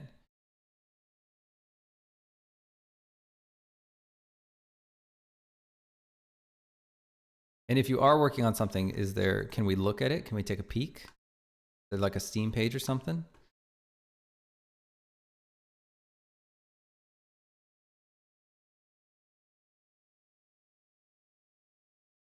Gonna place, I don't know, I want something to go here. Maybe I don't want more of the same. Let's get some mushrooms. We don't have too many mushrooms yet. Grab some of these fellas. These mushrooms are so small that sort of have a limited like big read impact. The amount you have to put is kind of insane in order to create a significant change to the big read. But I'll just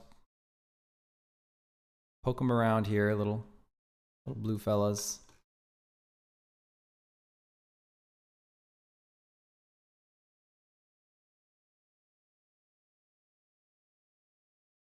I think it'll be cool to have like a lot of mushrooms in this area, sort of foreshadowing, because the next area is the giant mushroom area, which we barely got into. We've only just created the mushroom for it. Not much. But an important part of getting it right. I'm just gonna steal some, do I want some rocks? Let's steal some rocks from over here. Maybe we can, here's a line of rocks that I can, dang it, they're not even grouped. What's wrong with me? Let me create an empty, and I'll call this like line of round rocks source. And let's just put each of those into the, look at this. We already had one. I don't know how this happened, but created a new object called line of round rock source. I'm going to delete that. I'll be right back.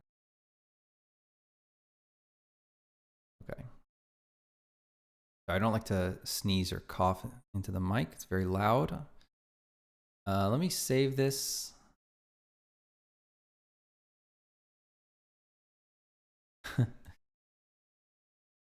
Yeah, so it could be cool.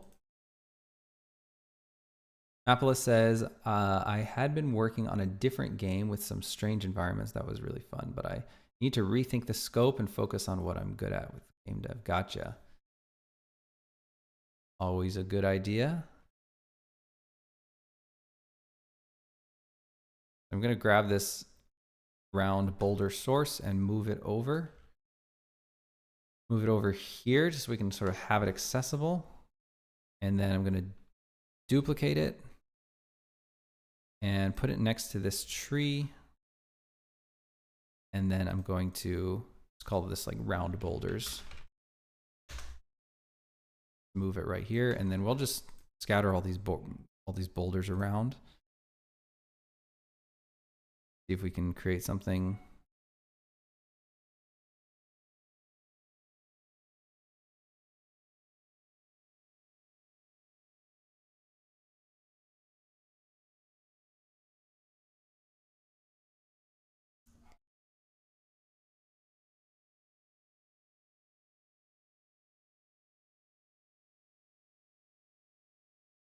Horror game can really focus on the environments and emotional connection of the player. Rock on, rock on.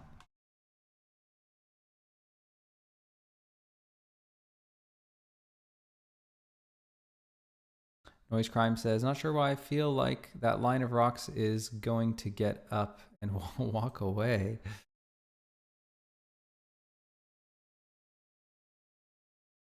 Just scattering these rocks around. I want to sort of cover the intersection. Just support the tree where it intersects with the ground. Maybe sort of add a little bit of flourish to the path as well. I want to give that a save and see how these rocks are reading. They're okay. They're okay. I mean, they're not, I don't love them, but they fill out the environment, you know, they add a little detail. They're not like heavy lifters by any means, but they'll do. We might be able to, I wonder if they would start to become heavy lifters. Sometimes a prop looks kind of unremarkable on its own, but like you put a crap ton of it and it starts to read better. I don't know if anyone's experienced this phenomenon, and it starts to become more than the sum of its parts.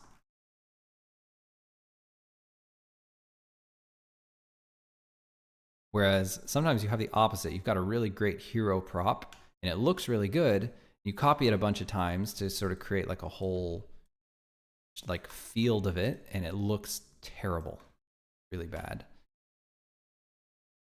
It's weird how some props are just designed to be cluttered in a big pack, and some are just too detailed and just they just steal the show. And every single individual prop is trying to steal the show, and they're all fighting with each other, and it doesn't look good. And so I can guess which props are gonna be which, but I don't know truly until I try it. So here I am just creating a crap ton of these rocks, these round rocks, and I'm just gonna see if maybe we can create more of a shtick. It's okay. I think they're maybe too round. I think maybe they should be clustered together more, might help them. Rocks tend to cluster together. I'm just going to move them closer to each other. They're sort of spread out almost evenly, so I'm going to try to create a more random look by really cluttering some of them very, very cozy with one another.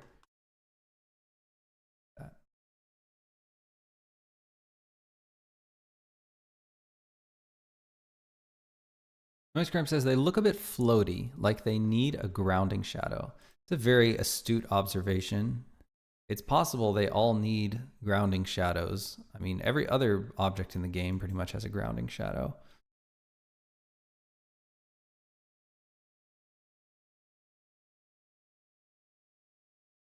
I wonder if the ship has sailed on that. Maybe not. Grab a shadow. I'll create a, I think a medium shadow, maybe even a light shadow. I'm gonna go with a light shadow. Go with a light shadow. I'm gonna zero out the rotation. Scale it way down. Make sure it's not casting shadows. It's not. Stick it under one of the rocks.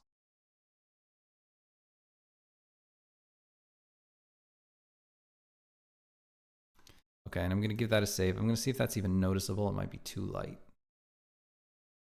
I personally am not noticing that. Let me try to upgrade it to a medium. Give that a save.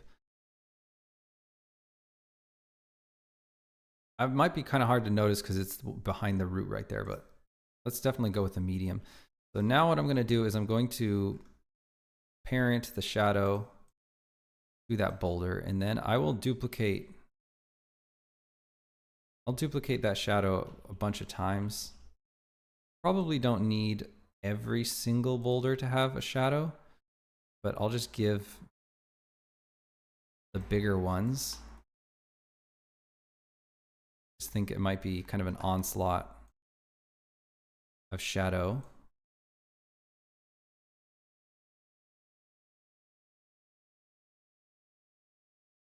Trying to find the biggest rocks here. Make sure they get a shadow.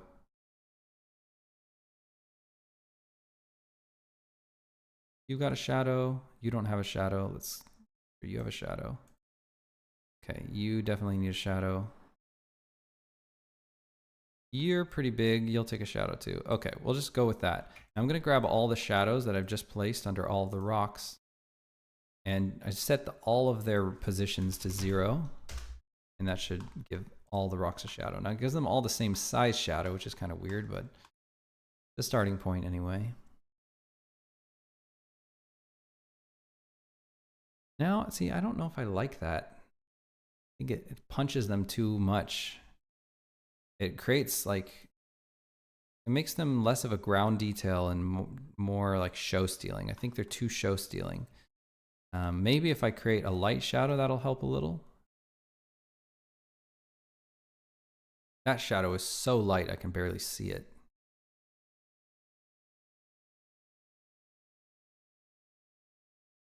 Maybe it's better than nothing, I don't know.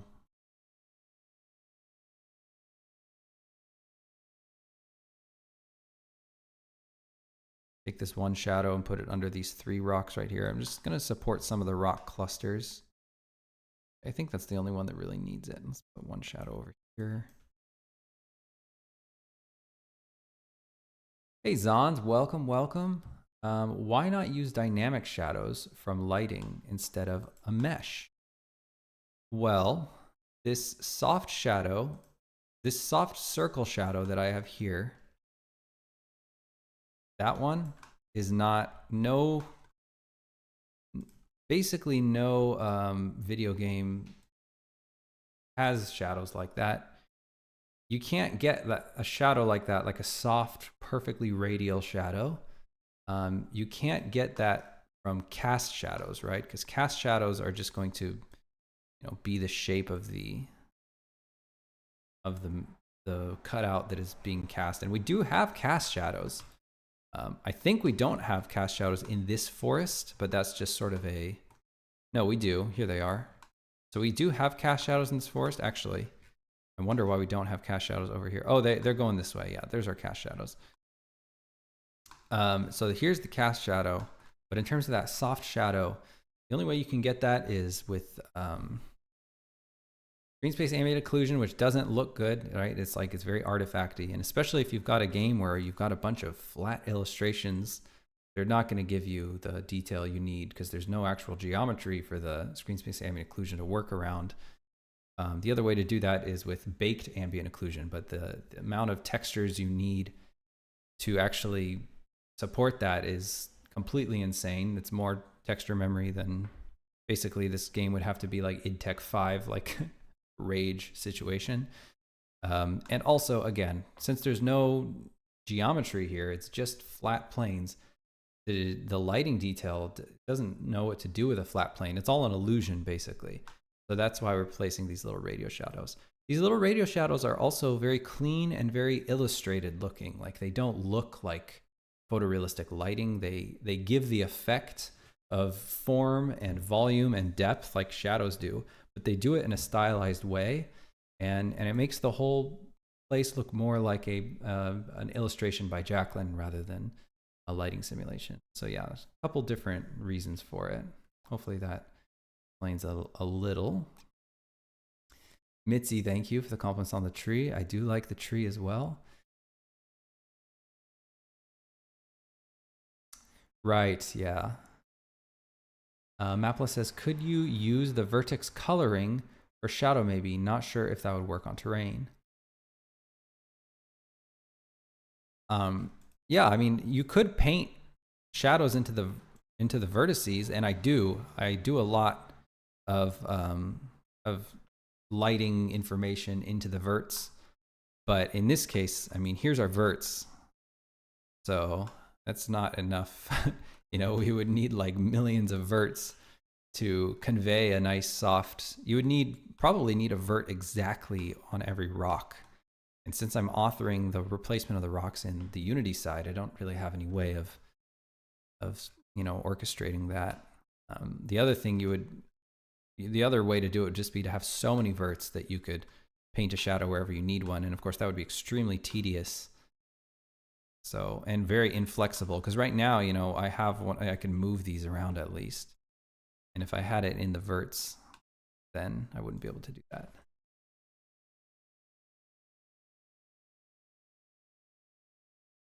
Okay, so I'm gonna extend this little forest area. Let's see, what other goodies do we have in here? What other stuff can we use? Should we use a fern corner? I don't know. Should we have another fern corner? I don't even know if I like this fern corner. Does this have a group? Am I a good person? No, I'm a bad person. Doesn't have a group. Do I even want another fern corner? Just thinking of what to do for this corner. If I want to do the same old, more trees, or if I want to go crazy with the ferns right here. Let's try a fern corner. Just want to keep it varied, you know? I want every part of the forest to look different. Also want to see if I can just really push the mushrooms.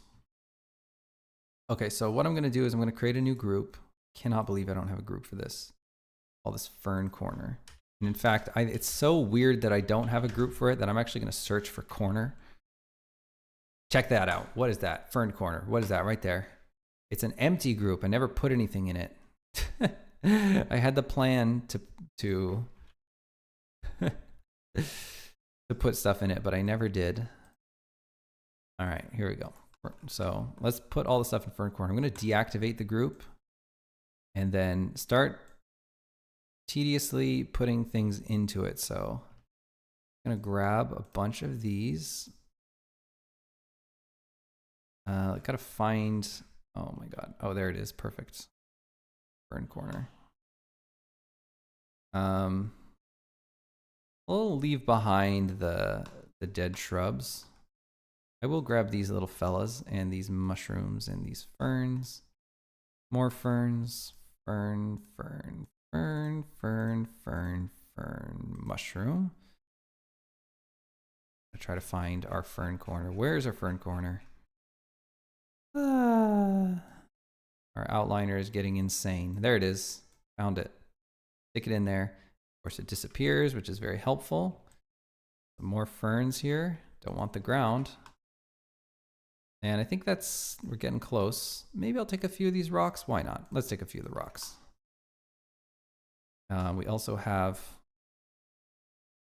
stop it, I want you. Okay. Also have these little noodly things that we can take. Forest noodles.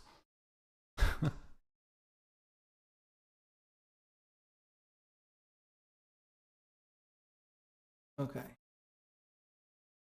Zon says, how far into game dev are you? Meaning, are you iterating story mechanics as you go, or do you have a plan you're executing? We always have some kind of plan we're executing. I mean, we're 5 years into development now, about $500,000 in. So we have a lot of game. We already have 15 hours of content that is like near vertical slice level. I would call it vertical slice level. Like there's definitely some polish we can do on it. It's going to get better, but it is like definitely representative of the final game in every way, in terms of art, in terms of story, in terms of mechanics. I don't think we're going to have any big mechanical changes at this point. I think those are all behind us. So I'd say we're pretty far along. We are in the swamp of development. If you've ever heard that term, you've got, you know, your pre-production, and then, I don't know, some people feel like then you've got like real production, things get real. You start like making the actual content, right? Using the systems, honing the systems, and then you get to the swamp. The swamp is the hardest part of development. Your systems are in place and you are just slogging. You are making all the content. You are polishing all the stuff. You're fixing bug after bug after bug. You're just whittling down, and the game is just getting bigger and better. And this is a really difficult stage of development that a lot of people never actually even get to, because they get caught up before that. And, you know, you don't have that initial new project shiny anymore. And that's the phase we're in.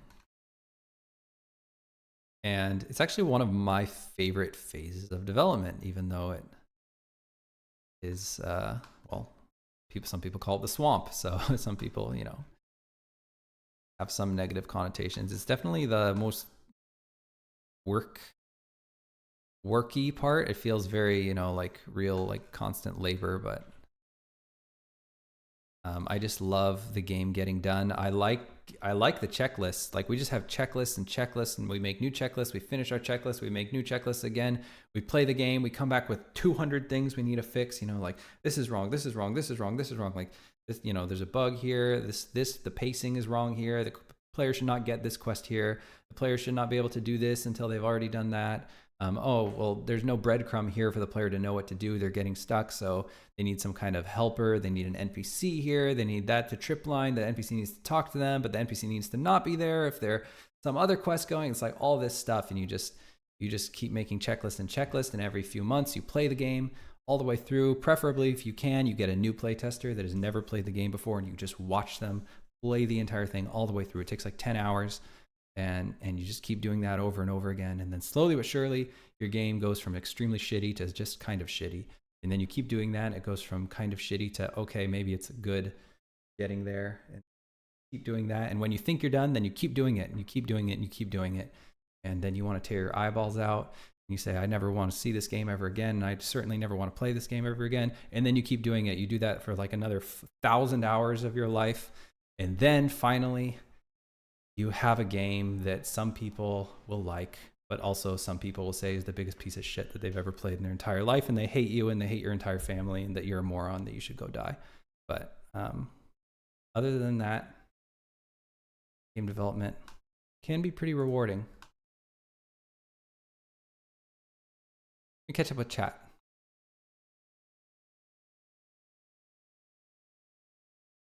Noise Crime says, do you think you'll release a demo prior to launch?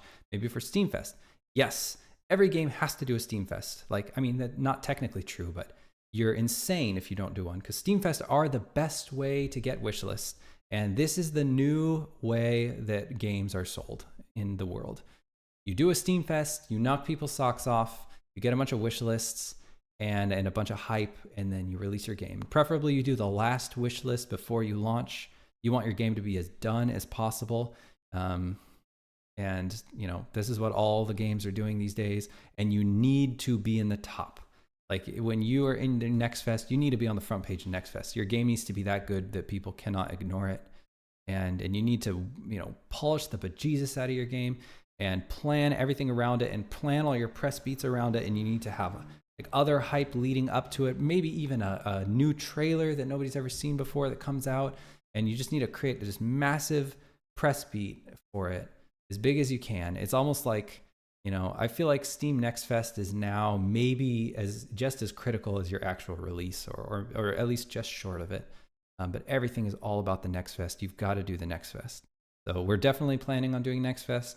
We'll have all our ducks in a row and we'll be ready to go. And it'll be close to launch. It won't be just like, you know, 2 years before launch or something. Zon says, oh, thanks for the insight. Yeah, sorry about the little rant there. Just kind of having fun. Very familiar with the swamp. Okay. Would this be the kind of game that would be a series with a sequel released? There's not enough years in our life. I mean, maybe we'll be old. But so far we've been working on the game for 5 years and counting.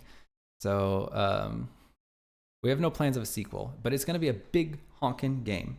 Going to be a big freaking epic game. I think it's going to be at least 30 hours. I think it's probably going to be like 40 hours. I don't know. We'll see. But I can't picture it being less than 30. I mean, we've already got 15. But yeah, no, we're not thinking about a sequel right now, which is like a lot of people don't ever work on anything for 5 years in their entire life. And here we are, 5 years and counting. So we'd have to be thinking into our 40s and stuff if we were thinking about sequels. Mapolis says, I like that phase, right? Because you work directly on the content and start really bringing the world to life. Yeah, for sure, for sure.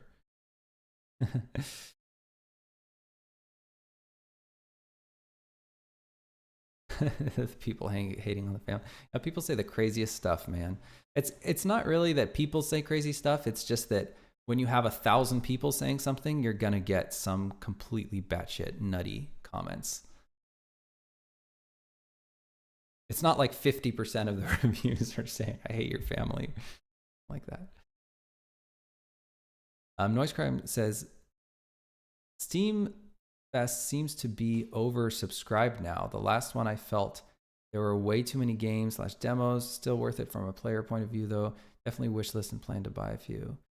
Yeah, I think that the really important ones are just on the front page, and people tend to play those. It's sort of turning into the rest of Steam, and that you just have to be in the top. You know, you have to execute at the highest level and sort of break into that like upper echelon where the algorithm just pushes you, and anything below that you just get buried. It's it's not winner take all. It's really not. Some people think that it's like that. It's totally not. There's a really healthy middle class of games on Steam, but to even get up into that middle class, your game needs to be really, really, really good, and look really, really, really good. That's something that people leave out. They're like, your game has to be good. It doesn't just have to be good. People have to want it, right? Those are two different things.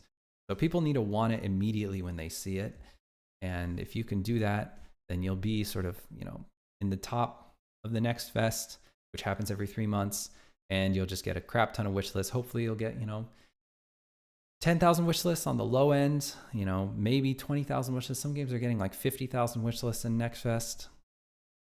So definitely a really good opportunity. Your 40s are still young, plenty of time for a sequel after your next game. It's true, but I have other plans. I want to make that other game that I was talking about, that merchant game I'm really excited about. So that'll probably take another 5 years. Don says, maybe rhetorical question, but do you feel this game will be a top contender on Steam Fest? Abso-freaking-lutely. It absolutely will be a top contender on Steam Fest. Yeah, there's no way. I mean, we'll cry if we're not in the top. We'll be in the top. It'll deserve to be there. We're gonna blow people's minds, man. This game is gonna be bananas. People are gonna lose their gorts when they play this game. And when they see it, they're going to be like, what's this? This is the most insane thing ever. This looks amazing. And then they're going to play it and they're going to be like, holy shit. And their mind is going to be blown. That's what we're shooting for anyway. And we absolutely plan on being in the top of next fest. And we absolutely plan on being at the very least in new and trending when we come out. Our last title, Eastshade, we only had 28. We shipped Eastshade with 28,000 wish lists. And right now on Songs of Glimmerwick, we're sitting on 100,000 wish list as of today. Actually, we just passed 100,000. And hopefully, we get another 20,000, 40,000, 60,000 from the 60,000 might be a little high, but and then tens of thousands for the next fest. Yeah, that's definitely the benchmark we're shooting for. Jack and I, my wife and I, who's the lead designer of this game, and lead artist of this game, we always dip into the Next Fest titles, and we always enjoy playing the Next Fest's games. And but we're also a little competitive. We play them, and we're like, we think about like, okay, where do we stand in relation to this game? What are we doing better than this game? What are we doing worse? And we try to compete on every level.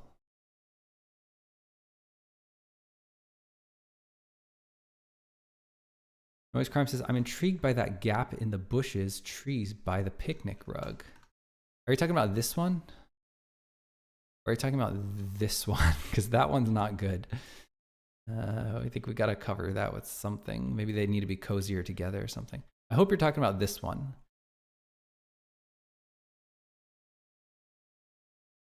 Alex says, congrats on the 100K. Thank you very much. Thank you very much.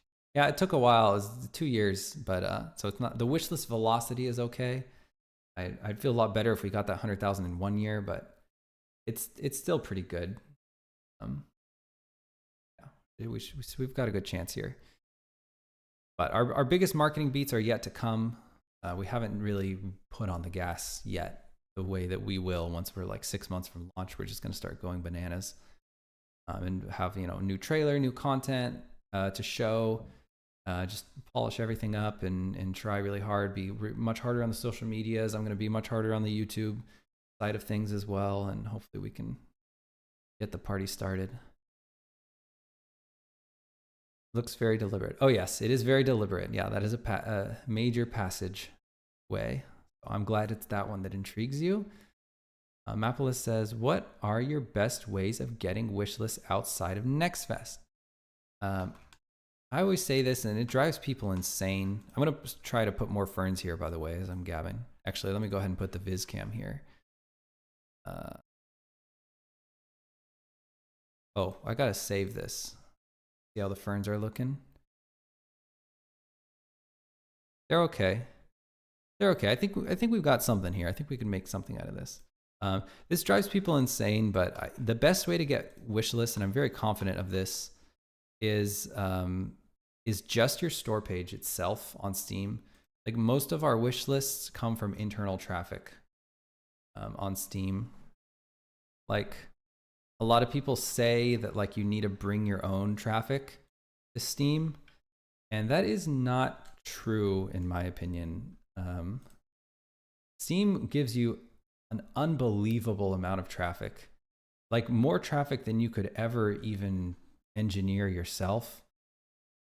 If your game is a game that people really want right when they see it, you're going to get just insane amounts of traffic. Like here, I can show you guys, like we are not doing that much right now for marketing. Like, yeah, I'm streaming, I put out the occasional YouTube video. Some of the YouTube videos do okay, but like, check this out. If you look at our referrals, so 20% of them are from search suggestions. So I will admit that those are probably coming from external places. Those are people who have heard of the game and are wanting to find it on Steam. So that whether they've seen it on YouTube, I suspect probably a lot from YouTube or social media or Reddit, or maybe their friends are telling them about the game or something. Those are probably people who are deliberately searching for the game on Steam. They've heard of it outside of. Here's external websites, 17%. So these are referrals from other places. A lot of these are spam or like bots and stuff. And then we have just people's own internal wish list capsule. We've got like community hub here. We've got all these different things. So if you look at like just the external traffic, it's 40% roughly. So it's less than half of how people are finding the game. And that's actually not even a good sample because that's just most recent week. Let's do like 1 year. Like, so we look at search suggestions, and when you look at like all of these other traffic sources, many of them are Valve internal things. Like we've got like the more like this, although that one is actually surprisingly small. So I think that Valve gives you a lot of traffic in like their upcoming lists and in their what is it called? The what is it called? The discovery queue can be really big as well, although it hasn't been for us in the last year. And that I think is a huge way that people find your game. I think the store page itself is the most important thing. And then of course, all of that traffic, all the pre-launch traffic, that's all a joke compared to when you actually release your game. Then it's like, oh my gosh, it's got to be at least 80% of people finding your game. It's just on Steam. They're finding your game on Steam. They're seeing your game in the specials. They're seeing your game potentially on the front page if you get like a daily deal or something like that, which eShade has gotten quite a number of daily deals. And it's just going to dwarf all of the traffic that comes before. So really just has to, your page, your trailer, and fundamentally what the game is, the genre of the game, and the verbs of the game are immediately apparent to people, and they know what you do in the game, and they're interested in that. That's the most important thing for driving wishlist and eventually for driving sales. It's not any outside marketing effort that is the most important thing. Sorry, that was a long rant. Oh yeah, but then the Next Fest is like, that is the biggest one. That's the biggest one by such a wide margin. And all the things that make you do well in Next Fest are also the things that make you do well outside of Next Fest, right? Like the things that make you do well in Next Fest is having a game that people want to play right when they see it. That's the most important part. Having an incredible trailer that shows off the game verbs, incredible screenshots, potentially, the tags and the genre of your game, the things, fundamentally what your game is going to be maybe the most important thing as to whether people want to play your game or not, and your store copy and all that stuff. And that is going to, drive your wish list. Let's see. Was there any Next Fest games that stood out for you this year? I really want Blueprints. Seem very innovative. I don't know. I don't even remember. Like we play so many of them. I don't always remember the names of them and stuff. And we haven't been doing the Next Fest late. We had a baby, so my son is 1 year old, and I think we've only partook in one of the next. Have we even played one Next Fest since our baby? I don't know. Everything's different now. Apple says that's comforting. Yeah, I think so too. Some people hate it, but like it's comforting if you are confident that you can make a game that knocks people's socks off, that people are going to notice it. And I think that that's true. I think it's still true. Everyone says you need this magic marketing mojo, but you need the magic mojo you need is the magic mojo to make something incredible that looks incredible that people want to play right when they see it. Not just that it's an incredible game, because that when people think incredible game, they think like the gameplay is really good, right? Like after you've already bought it and are playing it, it's really good. But I'm talking about before that, like it just looks incredible. Just like, what is this thing? This looks amazing. Of course, the art goes into that, but also just fundamentally what people are seeing, what you do in the game is interesting to people, and the polish, you know, that people. Noise Crime says UK visits is so low. I'm sorry, I will visit. Tesla says one really important thing is to get your Steam page up ASAP. I don't know about that. Once had a moment of viral awareness, but I didn't have a Steam page. I mean, that's certainly a thing. Like you're going to miss out on some things, but I agree that if you're going to do anything else, there's no point in doing anything else there's no point in doing social media, no point in doing any sort of marketing or content creation or anything regarding publicity of your game until you have a Steam page. That I agree with. But when you start that whole thing, in my opinion, it doesn't matter that much. I mean, you don't want to start it like 1 week before your game because there's literally not enough hours to do the amount of work that needs to be done. But you know, whether you do that 5 years before your game comes out, or 1 year before your game comes out, or 6 months before your game comes out, I don't think that really necessarily matters that much. Okay. Sorry, I'm gabbing over here, gabbing up a storm, talking the talk, but not walking the walk here. Copy some ferns. Akhmanov, hello, welcome. When will the game be released? Your game looks amazing. Thank you for the kind words. I appreciate that. We have not yet announced a release date. I'm just copying this stuff.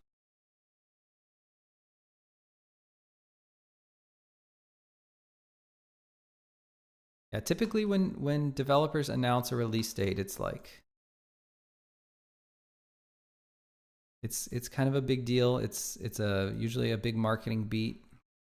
They're usually not gonna, you know, if they're talking about their release date, it's usually after they've announced it formally, because you know, you have to be careful about announcing an official release date, because you know you don't. There's a lot of hoopla that goes into it. You don't want to miss it. You want to be sure that you can make it.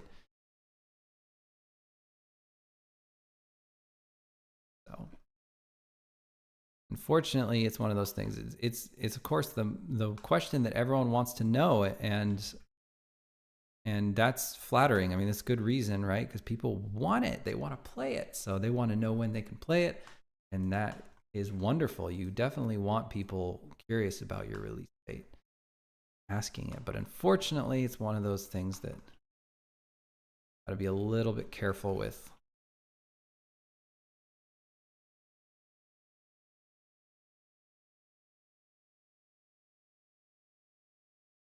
Close to midnight. All right. Well, thanks for dropping by the stream, Noise Crime. Appreciate you dropping by, and I hope you sleep well.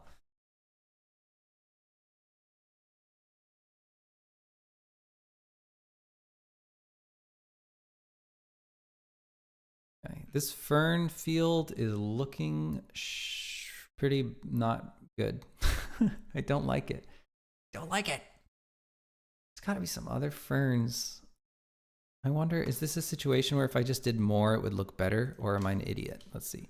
I'm just going to copy all these ferns and just make the most insanely thick fern field ever seen in your life. I'm going to flip a bunch of them. I don't want this one to be behind this tree. That's kind of a waste. I wonder if we like took some of them and scaled them down, if that would sort of create some more variety here. Because they're all very monotonous in their size as well. I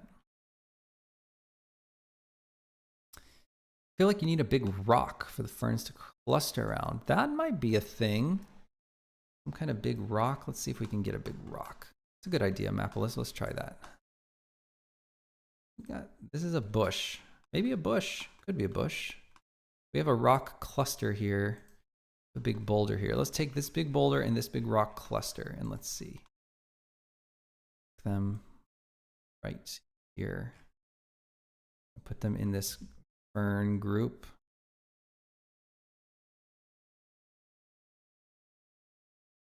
Okay. Try to scale up this rock.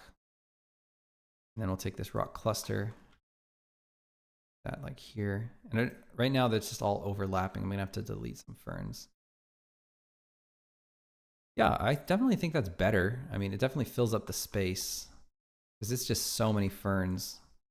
Move this one down a little bit and then just the ferns that it's covering and these mushrooms and stuff, let's move those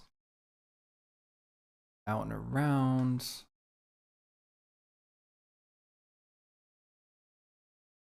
Take these ferns way over here.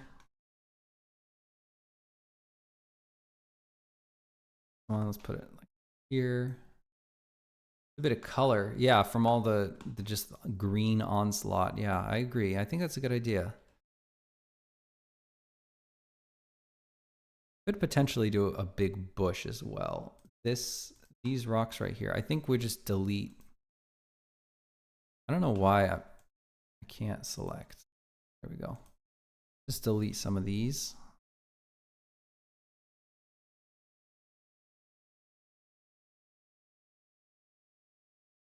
Something like that.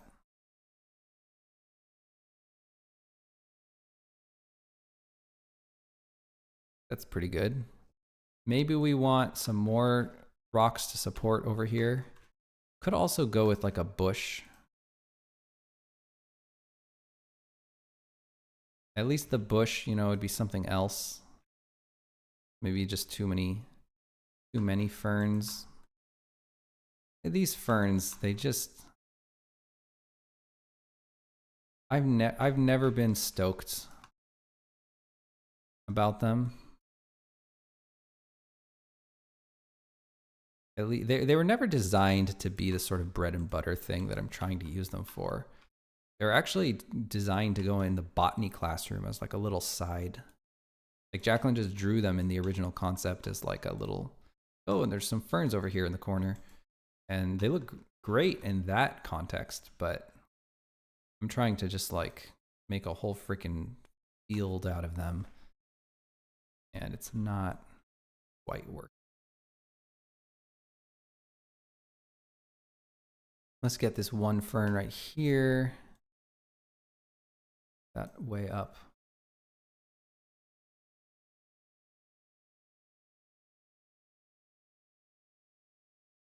So we definitely need, I think we maybe want one of these huge bushes to just cover up a lot of this. Maybe we don't want one different color. I know we have one that's transitional color. Akmanov says, what do you think about marketing in another roguelike card game? Marketing in another roguelike card game. I don't have any specific thoughts for roguelike card games in terms of marketing tactics or anything, fortunately.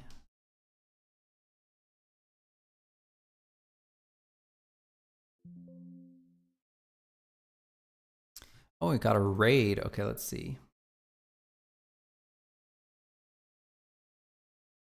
DevGuy777, thank you very much for the raid. I appreciate that. Right. We are working on a game called Songs of Glimmerwick, which is a Witch Academy RPG where the magic of the world is music. I'll put a little link there if you want to check out the game on Steam to see what the heck it is, people can pop over and just see what we're working on, our trailer and stuff. But yeah, this is a game development channel where we do a bit of everything here, and been an indie game developer for 10 years. So this is our third game after just following our big paint 'em up title called E-Shade, where you are a traveling artist, open world paint 'em up, and in this game you do musical magic, and you're going to a witch academy or a magic school, and it sort of has life sim elements and farming sim elements as well. And at the particular moment, we are arting this corner bend right here, just filling it with ferns and rocks and kinds of stuff. Right. Yeah, 10 years. 10 years. We had one game that took 6 months. Well, 8 months. And then we had another game that took 5 years. That's Eastshade. And now this game has taken 5 years and counting. Went to music school. Very cool. Incredible. Right. I'm going to try to steal some of these rocks over here. See if there's maybe some little boulders we can embellish this area, this edge. I think we just need more stuff sticking out here. Oh, actually, this is the exact same rock as right there, which may not be a good thing. Pretty sure we've got a bunch more Seaflower rocks, which is the one we're using. So let's go Seaflower rocks. This is a whole prefab. Let's select the prefab and let's see if we can find some. Could go like this kind of route with these huge sharp rocks. Could move this one kind of more over here. Let's try that, and then we can push these rocks more toward the edge. And now I'm just going to save this real quick and peek through the game view to see how this is looking. I think that could work. We just have to arrange the ferns a little bit. Thanks, dev guy. Nice. 5 years for Glimmerwick. Yeah, that's right. We've been working on this thing 5 years now.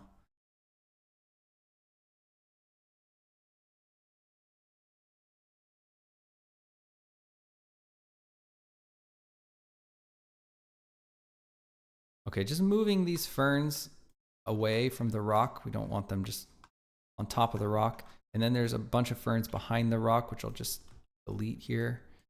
We don't need that many ferns. They're just being hidden. There's no point. Delete that one as well.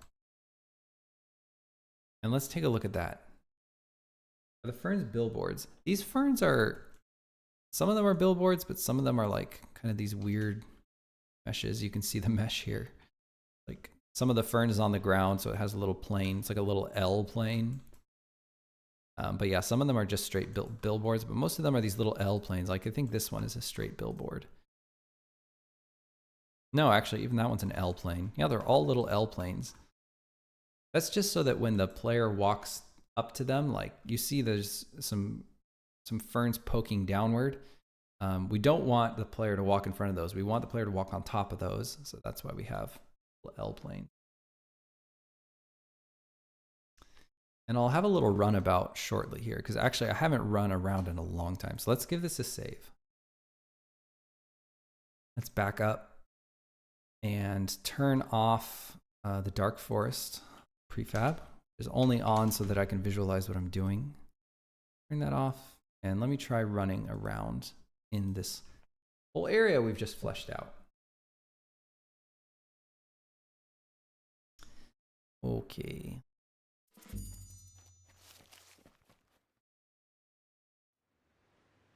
This is very empty and ugly. We're going into the fleshed out area here.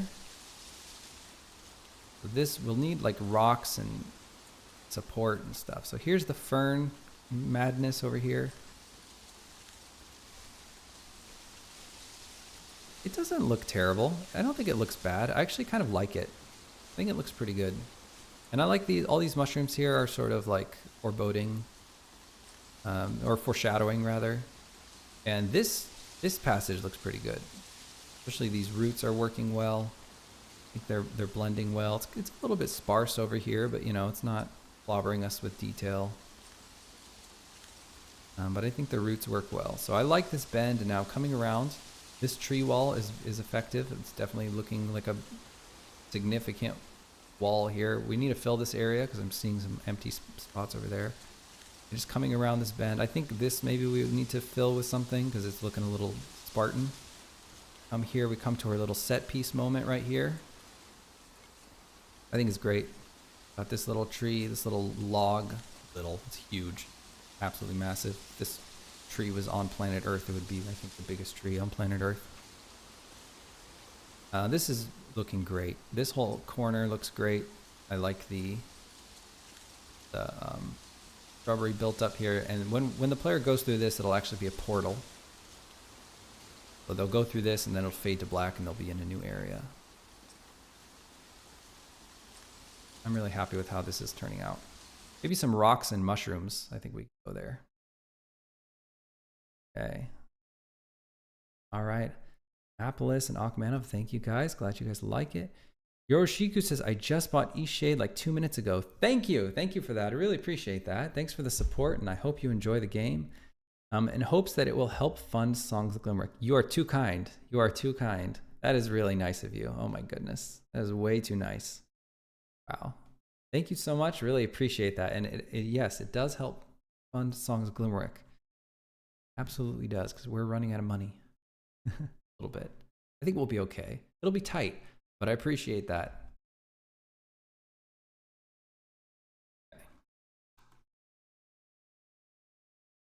I really am very happy with the dark forest, with this little new area cobbled together here.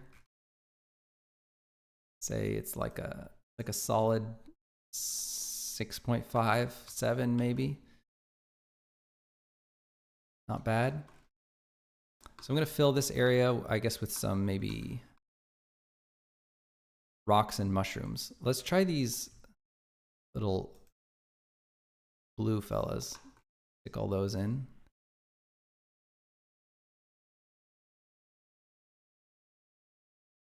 And then some little rocks as well. A bunch of little stuff. Get these. I think I lost this one. Going into excavate you. Come back. Okay, we've got it. Excavation mission accomplished.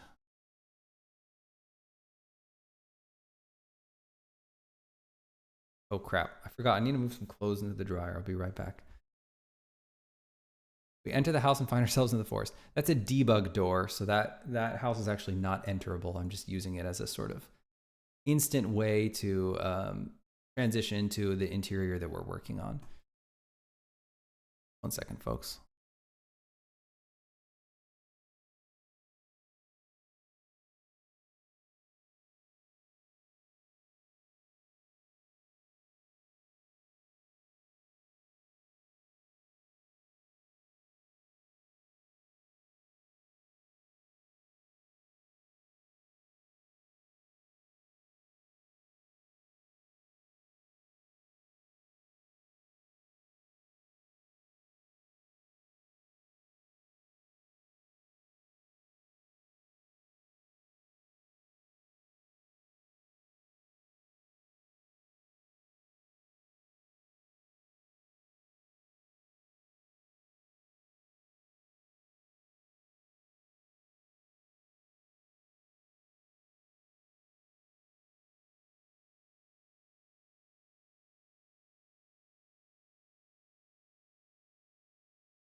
Okay.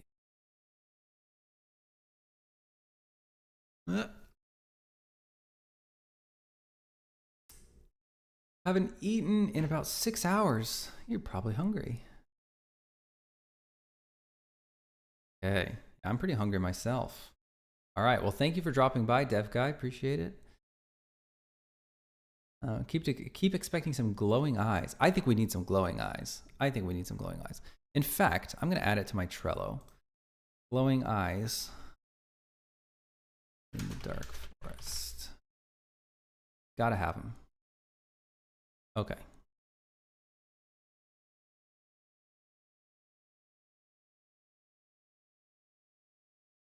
All right. Okay, so just gonna keep on placing these little mushrooms here.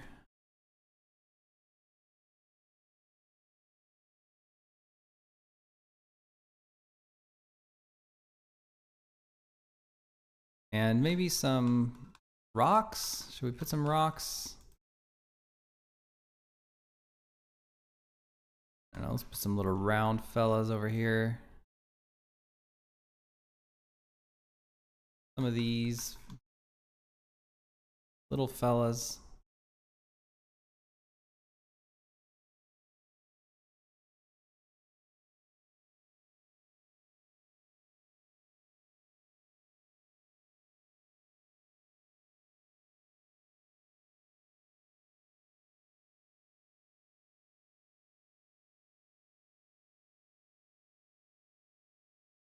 Okay, and some. Well, let's see how that looks actually. Yeah, I think this works okay. I think maybe some of these ferns could be scaled down. Like now that we have the rock to like give us so much form here, I think maybe some of these could afford to be a little bit smaller. And I wonder, would it look cool? First of all, some of these mushrooms are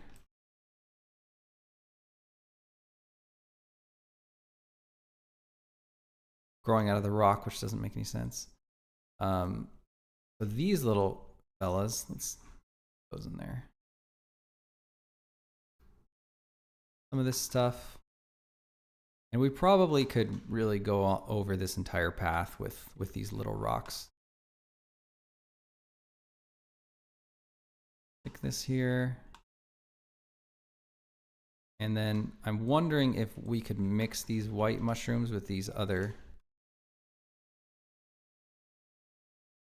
blue ones. Let's give it a shot.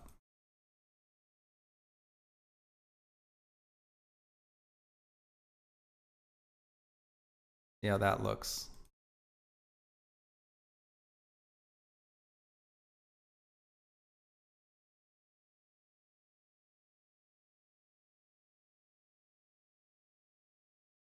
Okay.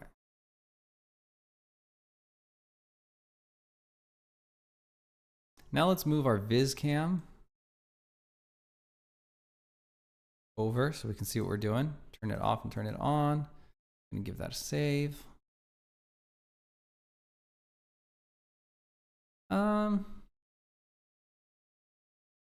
Don't necessarily, they don't love each other, like they don't mix well, but they don't really conflict either. Don't think. The blue mushrooms and the white mushrooms. Just kind of chilling with each other there, which maybe is good. I don't know. Lots of things to think about. Okay, but that's a good stream. Mapalist says, do you have a leaf litter assets? Pile of pine needles, maybe.